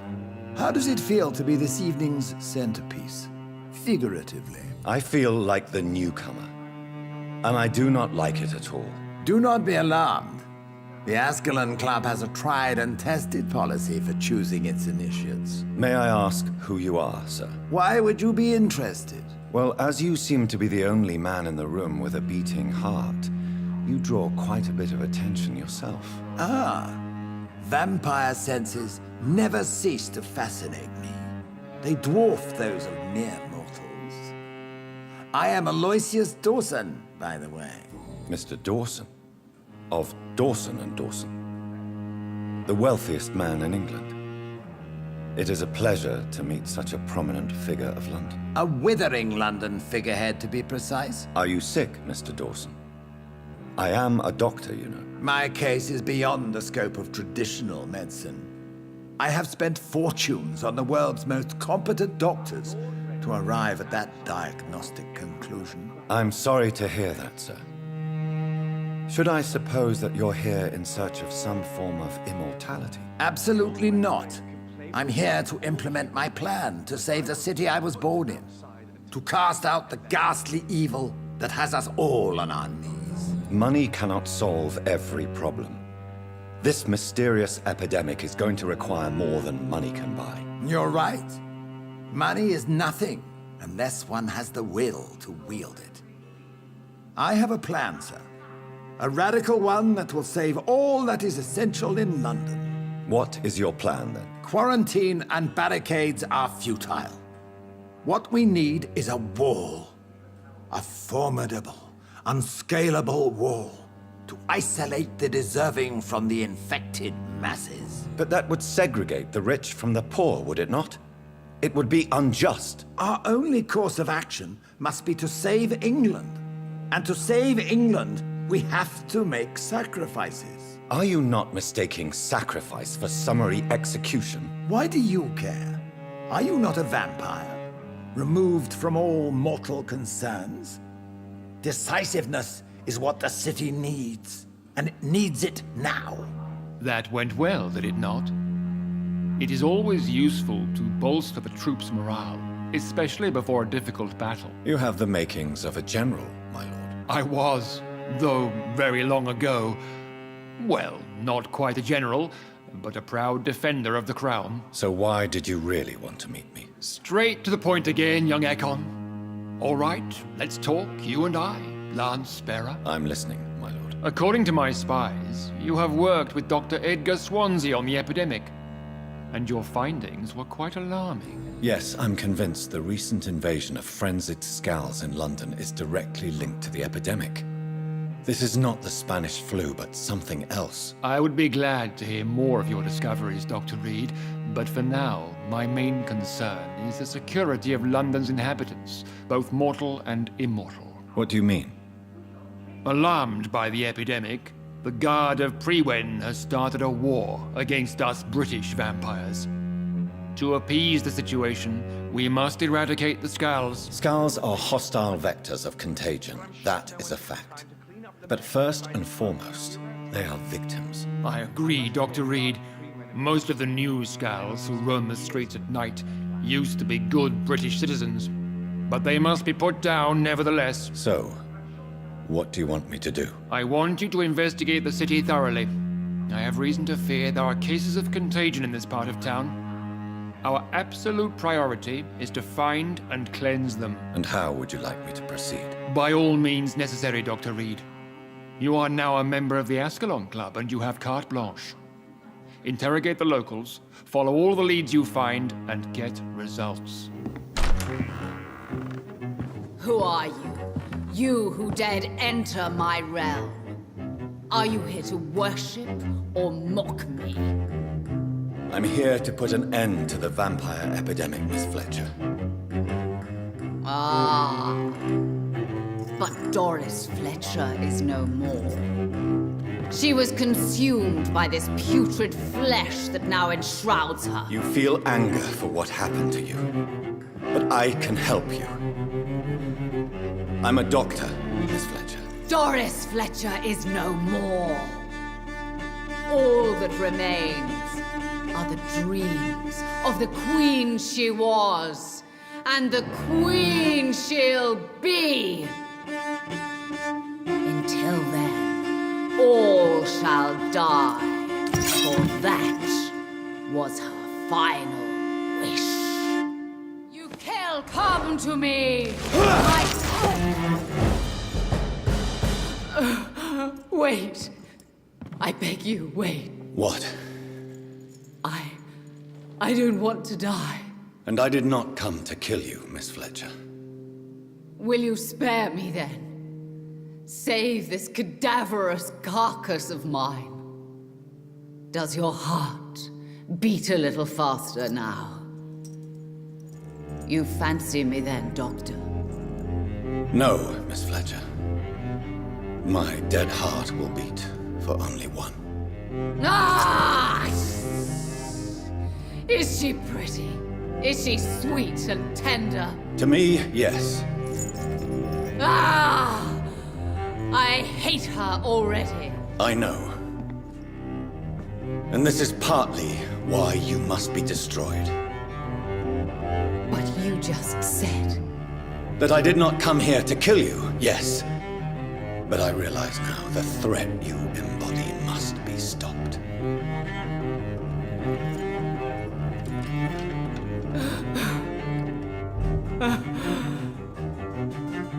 Will I be remembered? Will you? You were Doris Fletcher, the greatest actress of her generation. No one can take that from you.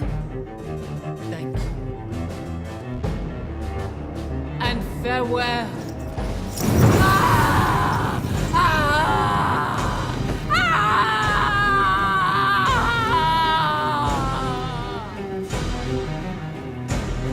Farewell, Doris.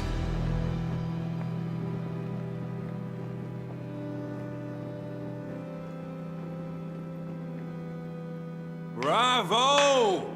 So dramatic. I love it. McCullum! How strange I seem to find you whenever I'm inquiring about that Skal infestation. I mean you no harm. I'm not here for you. But once I've put all the pieces of the puzzle together, I'm sure we'll have a little chat, you and me. Stay away from me, McCullum. You and all your war dogs. That I can't guarantee, Dr. Reed. But I'll let you go. For now. I should... Welcome back to the Ascalon Club, Lancebearer. Please, tell us the good news. Have you put an end to the epidemic? My hypothesis was correct. Doris Fletcher was the source of the contagion in this part of town. She was probably the first to be infected. And you cleansed her before the hunters, I've been told. Well done, Dr. Reed.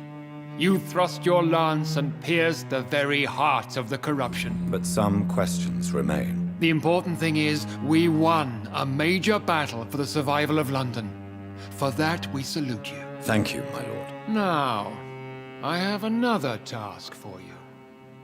One of the utmost importance. Perhaps even more so than the previous. I'm listening. It's time for you to perform a most sacred duty for the club. I want you to recruit a new vampire. Recruit a new vampire? Are you sending me on some sort of diplomatic mission? Not exactly. I want you to make Aloysius Dawson the Ekon he deserves to be. Your word is my command. Are you all right, Jonathan? Lord Redgrave has just ordered me to turn Aloysius Dawson, to make him my progeny. I see. And how do you feel about this? I'd like your advice on the matter. The real question here is, why has his lordship given you this task? Do you think it's some sort of trap? Do you really want to know what I think about this? I do, yes. To make an immortal of a soulless blackguard like Aloysius Dawson will only lead to a disaster for London. The man is already dead inside. Should I refuse? Perhaps politely suggest that Lord Redgrave turn the man into a vampire himself. Don't you dare, my dear. According to what I've recently discovered, his lordship could kill you for even broaching the subject. Really? Why? I've recently found proof that the Earl of Bristol is of lesser lineage and only capable of creating skulls. Please tell me more about your recent investigation. As long as you lower your voice. Are you sure your information about Redgrave is correct? He says he's the progeny of the great knight William Marshall, who lived some 9 centuries ago. That's a lie. Lord Redgrave is unable to create anything but skulls, if the poor soul survive at all. How can you be sure the information was correct? I made the acquaintance of a most interesting informer while investigating your maker.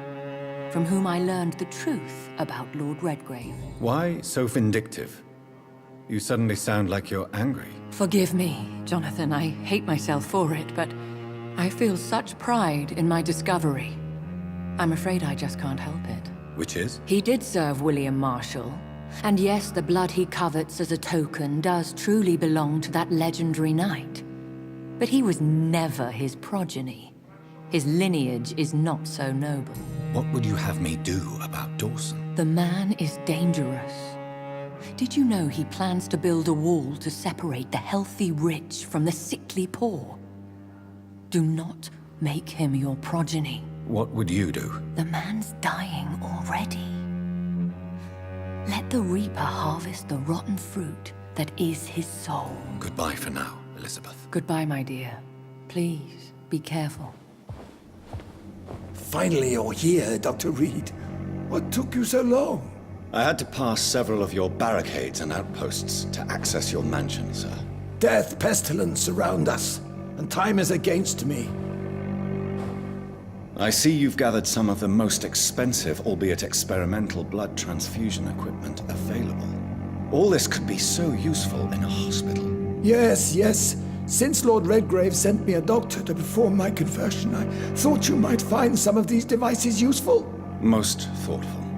But tonight I'm not here as a physician. But I feel reassured that a specialist such as yourself would help me to escape the Reaper. Very well. But before I proceed, I have a few questions for you. If you must, but be quick, for I don't have much time left in this life. First of all, I need to be sure that you know exactly what is going to happen to you, sir. I can assure you I'm as informed as any man can be. I have planned for this moment, Dr. Reed. Planned very carefully. Let's move on, then. Please, I'm cold and tired. I feel my life waning with every moment. But first, before you embrace immortality, what would you do with such a gift? That's a rather impertinent question, Dr. Reed. And I will do as I please. Answer me all the same. What will your first action be as an immortal? To save London. I will finance the most efficient quarantine ever seen. I will build a wall that will separate the sick boroughs from the healthy ones. I've heard enough. It's time to proceed. At last. All right, do what you have to do. If it hurts, so be it. I've been preparing such a long time for this. You don't deserve immortality, Mr. Dawson. What? What are you prattling on about? I don't believe I've ever met a man so bereft of empathy. You, sir, are despicable. No! Wait! You can't! I made a deal with Lord Redgrave. I'll finance whatever he wants. Please, just ask him. Sleep now. Rest now. Forever.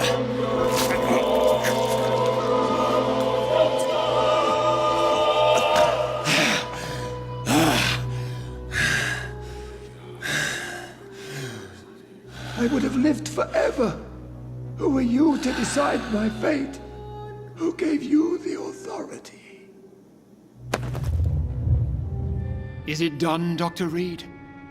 Is Aloysius Dawson reborn, as expected? Alas, Aloysius Dawson was not brought back to life after his death.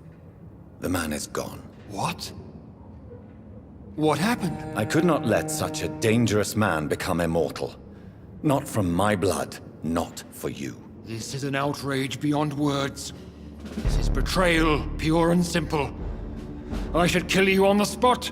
You swore on William Marshall's blood. Well, get rid of me then. From now on, you're an outcast. Banished. You are forbidden to ever appear in front of us again. Ascalon will smite you on sight, and your heart will be thrown to the rats. I'll leave you then. Have fun with your puppets and shadow plays, Lord Redgrave. Yes, go, traitor, and take that awful creature, that counterfeit of a woman I saw waiting for you, and be gone! We meet again at the strangest of times, young Ekon. So do you serve the Earl of Bristol now? Old Bridget. What are you doing here? Your friend, the wise Ekon. She sent me to warn you. Lady Ashbury? You know her? Tell me what's going on. The lady approached me but a few nights ago, wanting to meet the Sewer Skulls. Once she questioned Harriet Jones. She agreed to help us. Harriet Jones is still with you then? How is she doing? Harriet remains angry, but is recovering slowly. Her mind is twisted, but at least her body is healing. Tell me what is going on. The lady asked us to keep an eye on your mortal doctor friend while you were away. We spotted the hunters. They were discussing plans to attack tonight. No time to lose then. I must go there right away. I shall...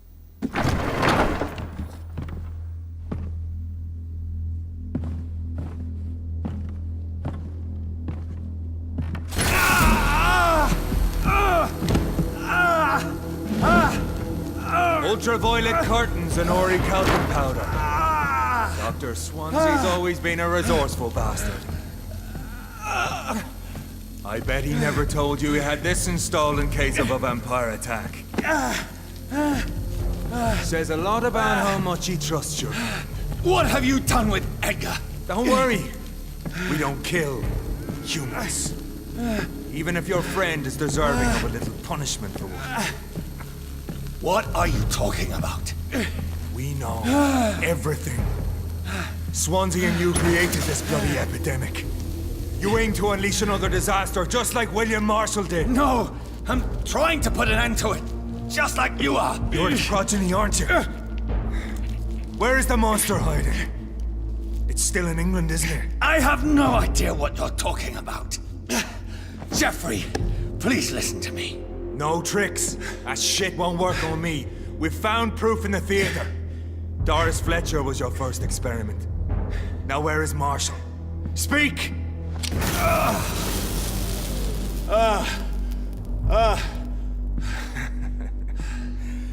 So much for modern technology. Time for the tried and true. Do you know what this is, Beast?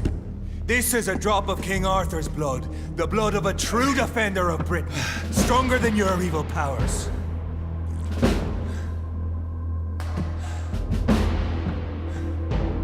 This is ridiculous. We're losing precious time. True enough. Soon I'll bring your head before your coward of a father. Your true light will cleanse you.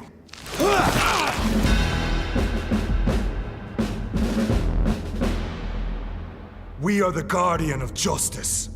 Priwen shall prevail. You can't accept the fact we're not enemies, can you? We always have been, and we always will be. Of all the evils that threaten mankind, your kind are the worst. I'm not saying we could be friends, you and I. But perhaps we could collaborate to put an end to this epidemic. Never! We are Priwen. We do not negotiate. We do not compromise. There is no way you'll ever let me be, McCullum. You'll always hunt me down, won't you? There is no escape, Leech. Kill me now. For there is no way you can sway me to your ideals.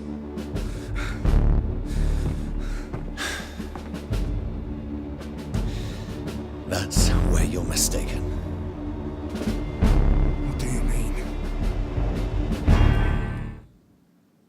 I'll spare you, McCullum. I'll offer you the mercy you never offered me. What is this ruse? This is no ruse, McCullum. This is me letting you go. After all, you and I are both trying to save this poor country in our own way.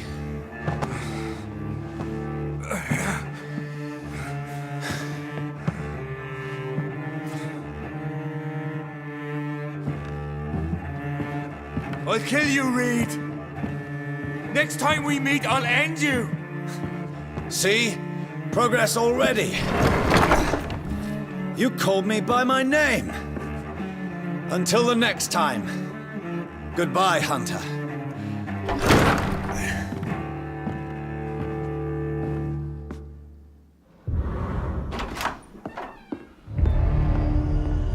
Edgar. Edgar, can you hear me? Jonathan, is it really you? Easy. Easy. Save your strength. I'm getting you out of here.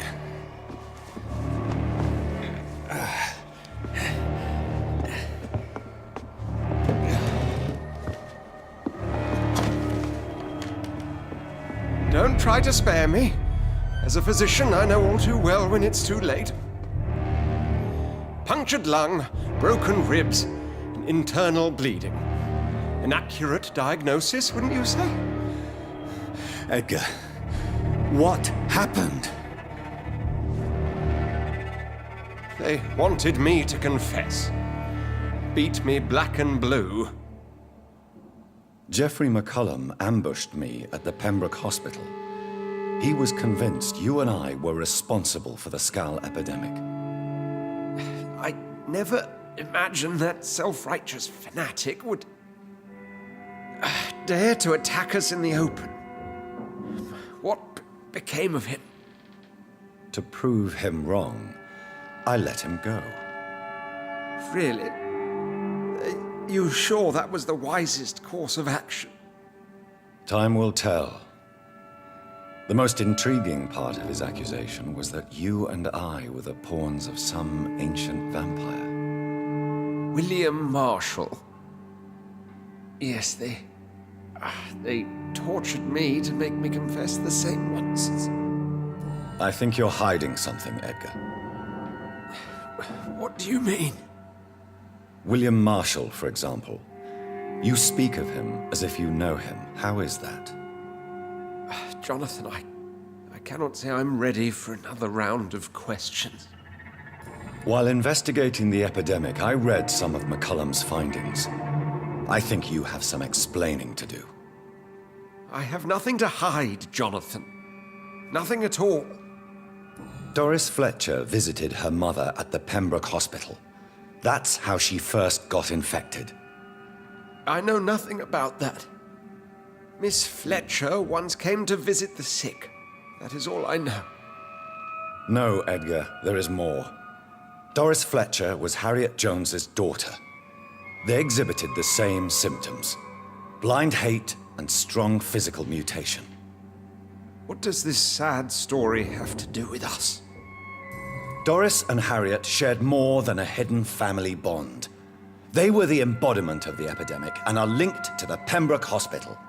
Come on, Edgar, this is no coincidence. I swear I'm at a complete loss. All I did was administer vampire blood to cure old Harriet. There was no evil plan, no diabolical plot. You did what? I tested the regenerating and healing properties of vampire blood on Harriet Jones. My only intention was to find the cure for influenza, I swear. Whose blood did you use? William Marshall's? Mine? Lady Ashbury's. While transfusing her with human blood, humanely appeasing her hunger, I also kept samples of her blood for my research. You used her blood on Harriet Jones? My God, Edgar, that's unethical. You betrayed 2 of your patients at the same time. Right, I admit it. I boldly ventured into experimental realms, but I've killed no one to appease my thirst for knowledge, Jonathan. I'm no murderer. I never asked to become what I am, Edgar. You chose to conduct your rogue experiments. You have worked beside me. You saw what I'm doing at Pembroke Hospital. Jonathan, you know I'm not an evil soul.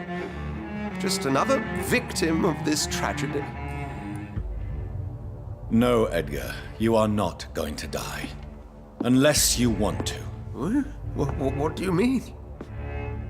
I can save you, Edgar. I can turn your broken body into one like mine. You truly would? After all I've done, after all that's been said, you would offer me this gift? I have no way of knowing which punishment would be worse, Edgar.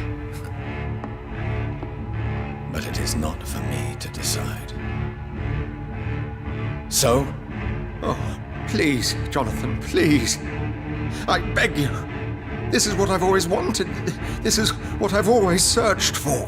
Very well, then.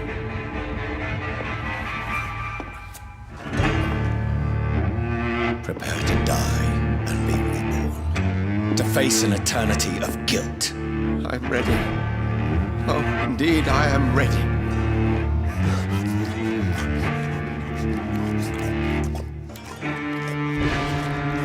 Enough!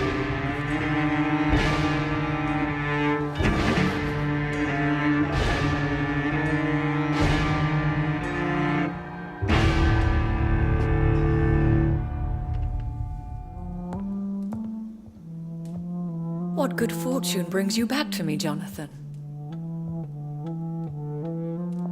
What is it, my dear? I'm afraid it's bad news, Elizabeth. The worst, actually. Please, speak up. Edgar is no longer in McCullum's grasp. I resolved that matter. Where is our good friend now? Is he well? Of a sort. His injuries were mortal. I had no choice but to make him one of us. To save him, or to punish him. To punish him? I fail to understand. And what is the source of this cold tone in your voice? Edgar Swansea was responsible for the Skull epidemic, Elizabeth. It was he who unleashed the deadly scourge upon London. What? Are you certain? This is the most terrible accusation of all. He confessed everything to me. He sought to cure the disease, to exploit vampire blood to stop the epidemic. But he unwittingly gave birth to a catastrophe. All those poor victims. How could he do it? What happened? Edgar gave no heed to ethics. His theory could have been proven to be correct, but he abused the confidence of his patients to test it. I must say I'm shocked, Jonathan. Who would have thought it? And the poor patient. Let me guess. It was Harriet Jones, was it not? Yes. That explains how Doris Fletcher was infected, and how she became an Ichor. She secretly visited her mother at Pembroke. Then we have no choice. We must act quickly, Jonathan. We must return to the sewers and put an end to the threat poor Harriet embodies. I have one more matter to discuss with you. Harriet Jones was the primary case, but... do you know what a healthy carrier is? There is a tone in your voice that frightens me, Jonathan. What are you trying to say? It was your blood Edgar used for his experiment on Harriet Jones. What?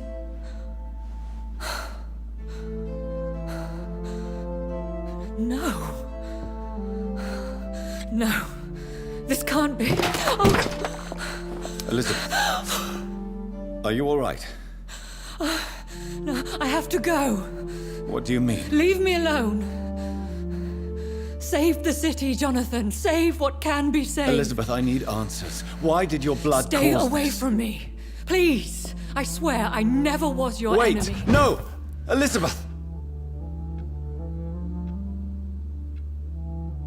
Good evening, Lord Redgrave. What are you doing here, traitor? I shall smite you for this audacity. I'm not here to bicker, Lord Redgrave. I can put an end to this epidemic, but I need your assistance to do so. Good. We've held out thus far, but the time has come to put an end to this crisis. Tell me, what do you need? The blood of William Marshall. The blood of William Marshall? Of my maker?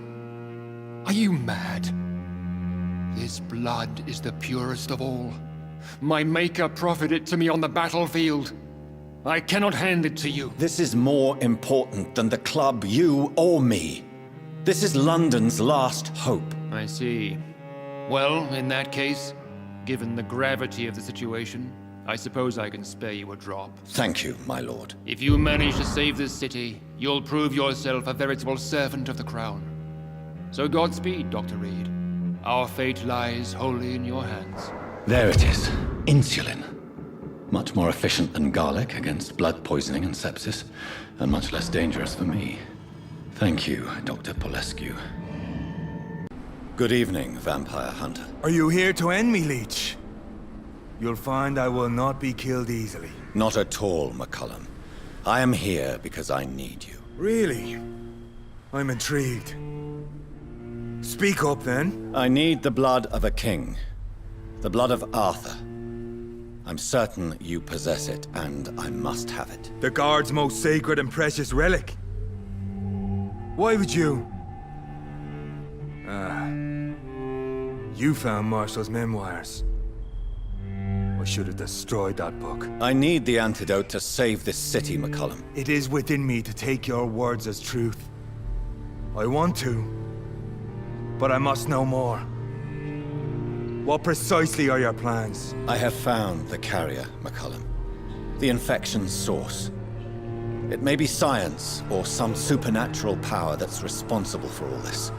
But I will harness either or both to end the epidemic. A vampire doctor. My God, you're a terrifying creature. Jonathan Emmett Reed. Do you not understand? We wanted the same thing from the outset. A means to end this vampire epidemic. Not enemies. Maybe that is so. Take it then. I see no other hope for this city. If this is some trick, you will be damned, Dr. Reed. Thank you. And farewell, McCullum. Unbelievable as it is, I wish you good luck, Reed.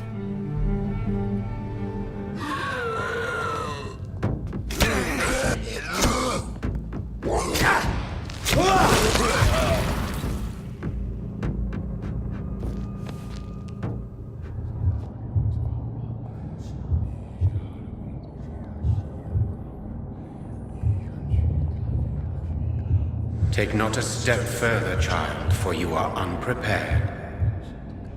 You, at last. I wondered when you would show your face again. Step away. We have nothing to discuss. Desist, child. You cannot confront the monstrosity unleashed upon this land without due preparation.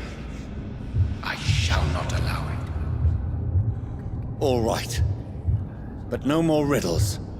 Enough of the obscure songs and prophecies. I ask questions, and you answer them. My words have been as clear as crystal lakes, my child. You seem unwilling to drink, to listen, to learn. Why did you choose me? Only you could provide a modern, scientific answer to this ancient, mystical thread. Speak to me of this ancient thread. The blood of hate, vessel of the wrath of the goddess. When she awakens, a disaster will be born into this world, for she is hunger and anger. What kind of modern answer? Disease, contagion, and contamination. How they course through veins is your dominion, my child. Your choices have made you. Only you can save this land. What is your true appearance? I do not understand. This is who I am. Blood? You are made of blood. Surely you are joking. Why would I? And no, I'm not made of blood. I am blood. Blood is what I am since my birth and for eternity. But who are you really? Tell me your name. I am your maker. I am the servant of the Red Goddess and protector of this land. I have many names. Just give me one, then. There are those who call me Merdin Wild, the Wild Horned Man.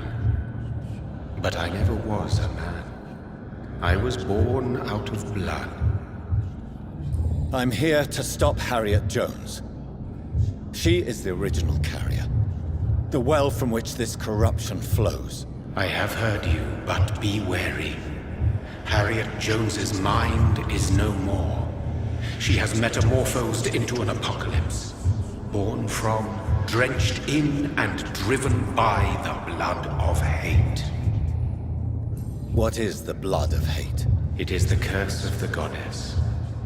It is the hunger in you, the need for blood, the will to strike and to punish, to spit in the eye of God. I only wish to know how to put an end to this epidemic. To perform an act so noble, you must protect yourself from its poisonous kiss, my child. I know. McCullum used such a serum when trying to kill me. However, I have produced a more efficacious version of the antidote. Your final task awaits you at the end of these tunnels. I've known for ages you were worthy of this challenge, my champion, Bittersweet. You tricked me. My sister died for your schemes. I have brought suffering and tragedy into this world. I am not, nor will I ever be your champion. Very soon you'll come to know that sacrifice is sometimes necessary. I understand the grudge a child bears towards his father and mother. Be brave, my child.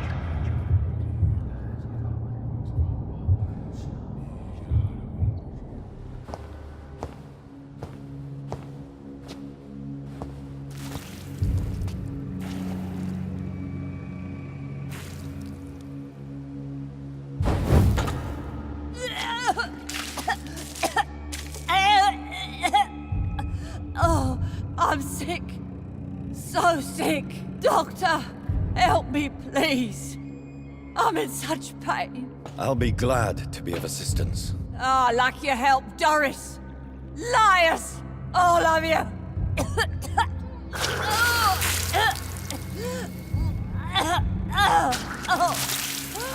My poor baby.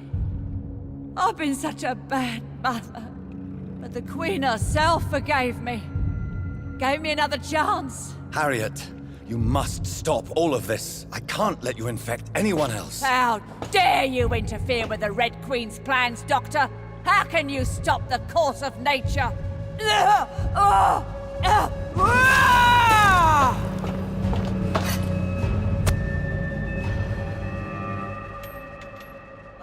Poor baby!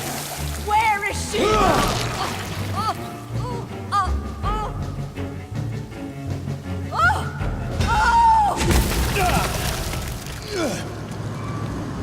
Is this a dream? Awake? Is this anger I feel? Is it wrath? I think it is. Oh, how infinitely, how intensely, how irredeemably are you all going to suffer now?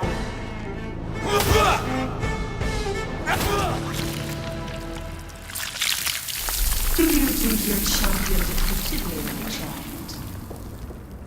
No one could ever defeat you, mother of us all, for you are our every root and leaf. You've always been my most amusing son. Then go back to sleep, my queen, and smile at us from your dreams. Did they feel my wrath? Have they suffered enough? More than ever, mother of us all. Until the next time. Until the next time.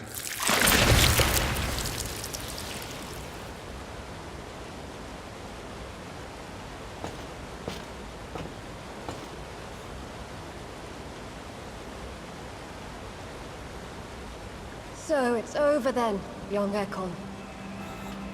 You have put an end to this terrible menace. Old Bridget? What are you doing here? This is my realm, Ekon. This is Suaskal territory. But they were all massacred by the monstrosity that Harriet became. Others will come, engendered by deceitful vampires. I don't mean you, of course.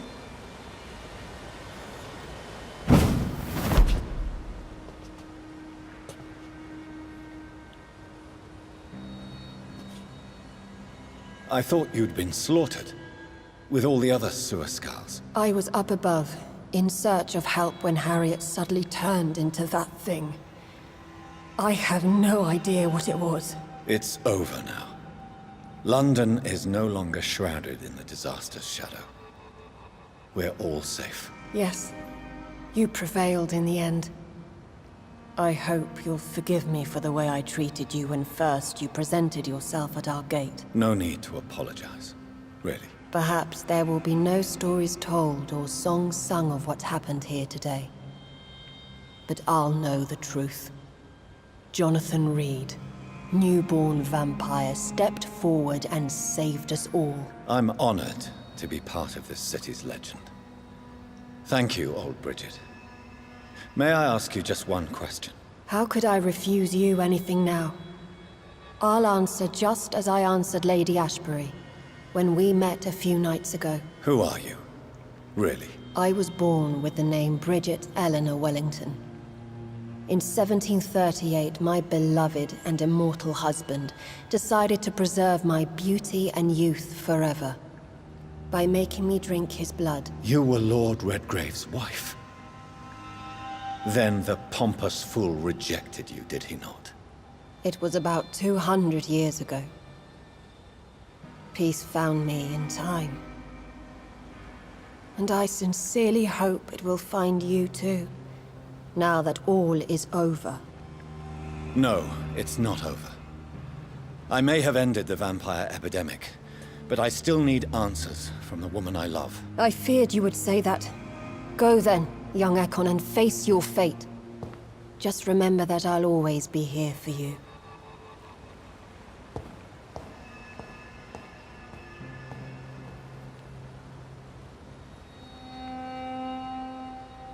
London has been cleansed. This catastrophe came about when an ancient, malignant will crossed paths with mortal imprudence. For now, we are safe. For now. My craving for blood remains. Red like hate, red like hunger, red as life and death, passing from one immortal to another, from predator to victim, patiently biding its time to rise again. London has been cleansed for now, but there's a simmering hatred, fear, and old grudges. When will we succumb, mortals and immortals alike? The next disaster is only a matter of time. My only hope now is to catch the woman I love, to understand why she fled, and unmask the secret that has been lurking in her blood for so long.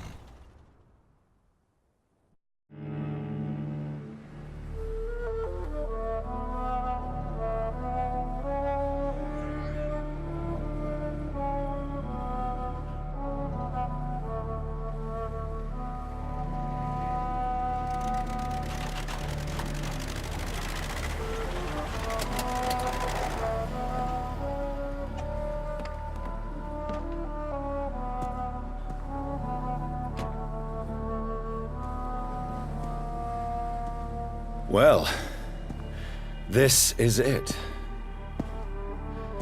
Lady Ashbury's domain. Why am I not surprised it's not on any maps? I'd better hurry.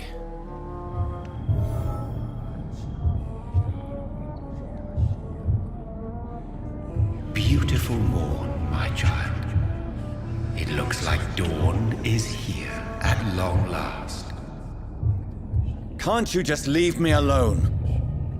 Your precious queen has been sent back to the bottomless pit from whence she came. The nightmare is almost over. I am here to say goodbye. The sun's warmth exhausts me. Soon I will rejoin my queen in her endless sleep. It is over. You did well. This is not over.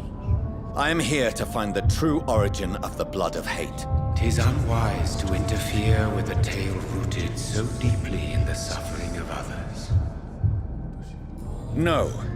I must know why Elizabeth fled here when I discovered she was the original healthy carrier. No, she is not what you say she is. That is a secret you will discover soon enough. And you? Why are you here? Which new thread of which old twisted plan are you seeking to pull now? Tell me the truth. I am just here to salute my sons and to bid them fare thee well. Your sons? Plural? My God, will you ever stop speaking in riddles? Perhaps I am too old for your spoken language. Perhaps you now have so many subtle words words you no longer hear the simplest ones. Speak clearly then, and answer my last question. What is it? Did I defeat the epidemic? Now you've found the castle, Jonathan Reed. Only you can answer that. Farewell, my child. I shall dream about you soon.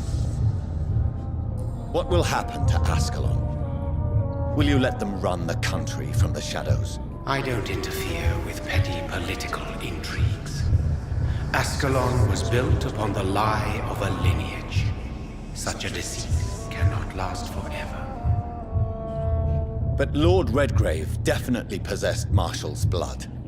Untainted blood from the greatest vampire knight. Really? I wonder how he managed to acquire it. Perhaps I should retrieve this artifact before going back to sleep.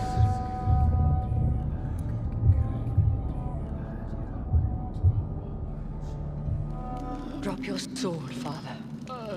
You have nothing to be afraid of.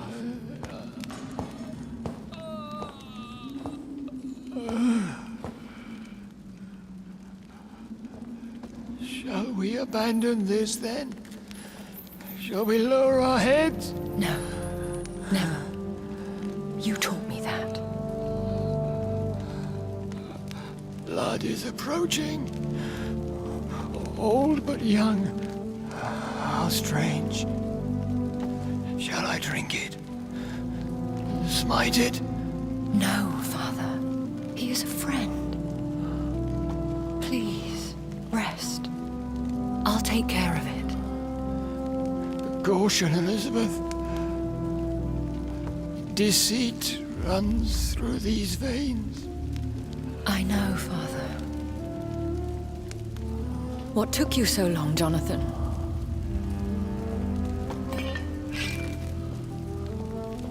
Is this really him? Yes. This is William Marshall, 1st Earl of Pembroke, servant of 5 mortal kings, former regent and savior of England. The greatest knight who ever lived, according to some. And you called him father? For he gave me eternal life, and much more. I have so many questions, Elizabeth. You always had questions, Dr. Reed. Now that I stand before you both, in this vault, I know not where to begin. We still have a few minutes left. Why did you flee here? When you told me I was the healthy carrier, I had nowhere else to go. You mean you had to return to the real source of this scourge? Yes, to end it, once and for all. I have destroyed the disaster, this creature that Harriet Jones had become. The epidemic is no more, and London will recover. In time. Yes. You did well, Jonathan. You truly saved the city. Yes, we did. Despite all obstacles. I'm truly convinced we did it together, Elizabeth. I cannot bear knowing I was the cause of all this. Through the use of my own blood. No. This catastrophe was the result of unethical experimentation. And the will of a creature so inexplicably evil, she exceeds all the terrible wonders I have seen since my death. But it was my blood all along. My corrupted blood of hate. The poisoned blood of my father. A healthy carrier. That's all I am. We could cure him. It's too late. The blood of hate has run for too long. The antidote would not work on him. I tried. Believe me, I tried. William Marshall infected you. He is the true, original carrier. Yes. But he saved me by sacrificing himself. Saved you? How? The tears of angels. The cleansing of impure blood by an older, more powerful blood. It worked on me, did it not? Yes. Blood is the definitive key to our species. Scowls, cleansing, lineage. Do you really think it worked? It has, Jonathan. I was nothing but a beast who took pleasure in slaughter. I roamed across Europe, reaping my bloody crop. It was the blood of hate. But my father's antidote cured me. You should have told me. No, Jonathan. The William Marshall myth lies at the heart of so many hostile plans. I could not risk jeopardizing his safety. So why did you come here? You knew I would follow you. I can't let you go. Because I know now the blood of hate is still in my veins. No one but I can put an end to this tragedy. I can help you. You can trust me, Elizabeth. I know, Jonathan. You have been the most loyal ally these last few weeks. But this is my duty. Would your protege agree to speak with me? I have so many questions for him. Go on, Jonathan. But be careful.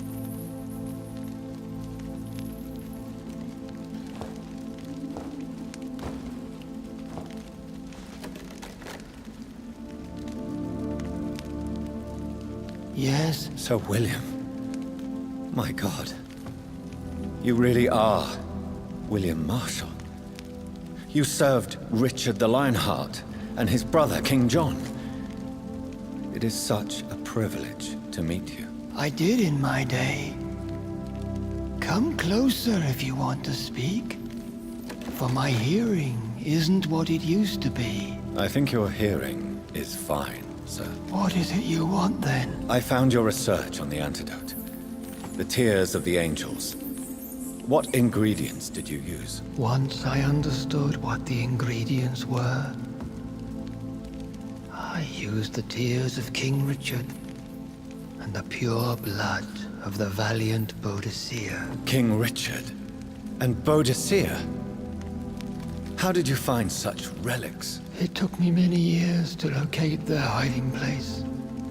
Then I had to learn the formula. If I recall, it belonged to an ancient brotherhood.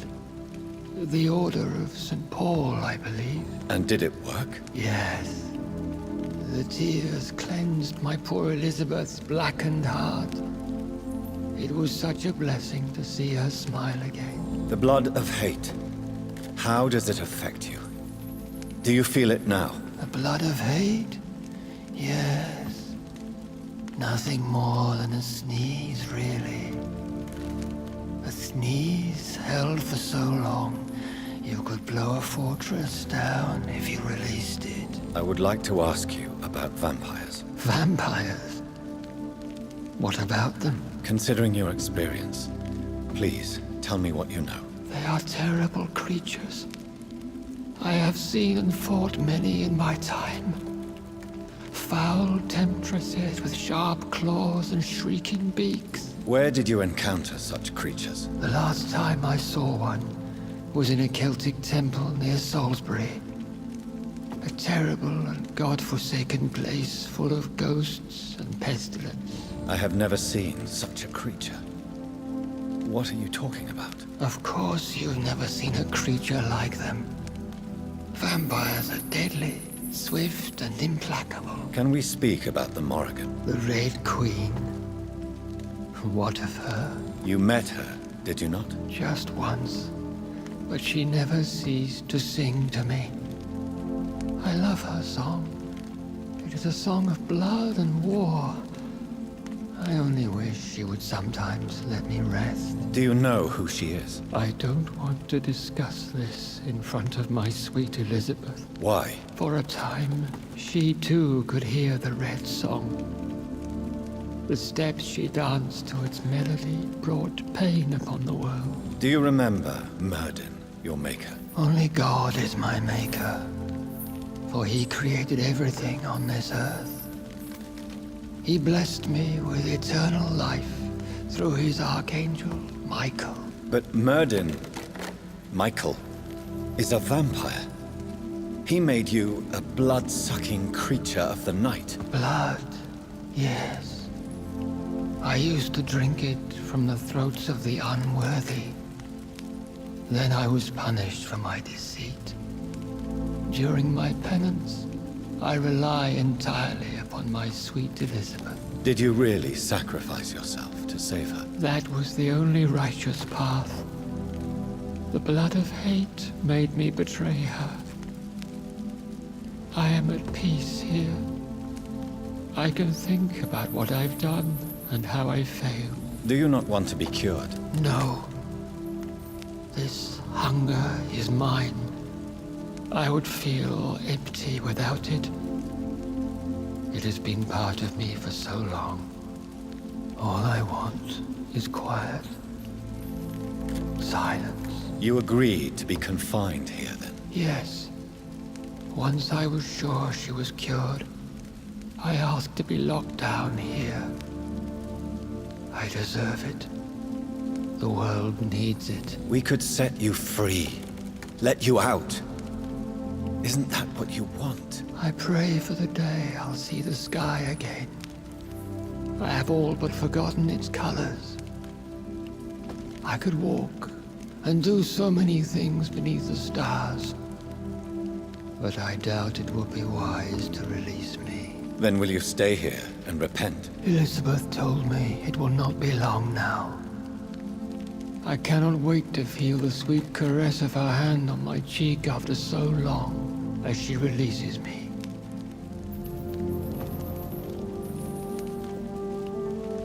Has the time come? Yes, Father. Why not unleash me then? To see the sky a final time? You already are the sky, and all its stars. I'm not defeated, for I welcome the sword you bear, for it is mine. You were never defeated, my lord.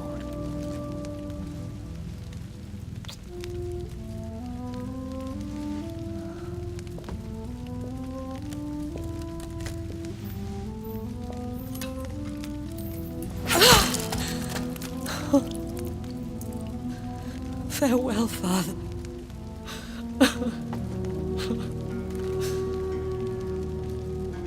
And to you also, Jonathan. What do you mean? I can't stand what I've become. This healthy carrier, as you put it. The flames will purify the poison that runs in my veins. No! I won't allow this to happen. I am death, Jonathan. Wherever I go, I can't stand it. I am Dr. Jonathan Reed, champion of Myrddin, chosen to save England from the vampire epidemic. I could cure you. What do you mean? We are creatures of blood, Elizabeth.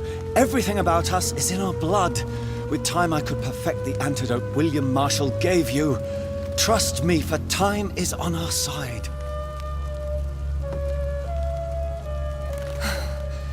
That is a risk I cannot take, Jonathan.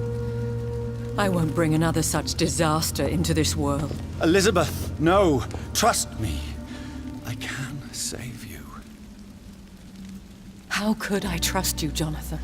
How could I take such a chance? I'll stay here with you then, as long as we must until I find a cure. You have no idea what you're talking about, Jonathan. Despite his madness, William was strong enough to starve the centuries. I doubt we can do the same. We will lock ourselves down then. I'll get all the material I need and I'll perform my research here with you until you're cured. Are you mad? Who would take care of us? Who would free us if it takes decades or even more? Old Bridget will take care of us. You are serious, aren't you? You really are ready to do this? I love you, Elizabeth. I can do this. Please, stay with me. I believe you. This is crazy, but I believe you, Jonathan.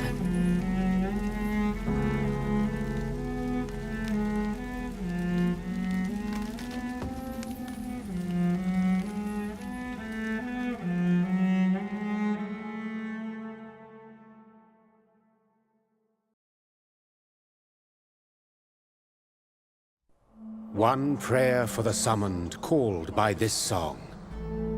Child born from darkness, whose path he must find. Now the song is sung, and your path chosen. England is safe, for you have prevailed. I bid you farewell, my champion bittersweet. You found yourself a newer quest, and so I leave you to it. My queen sleeps once again, and I'll soon join her slumber, until alas she rises, woken by the hunger never fed.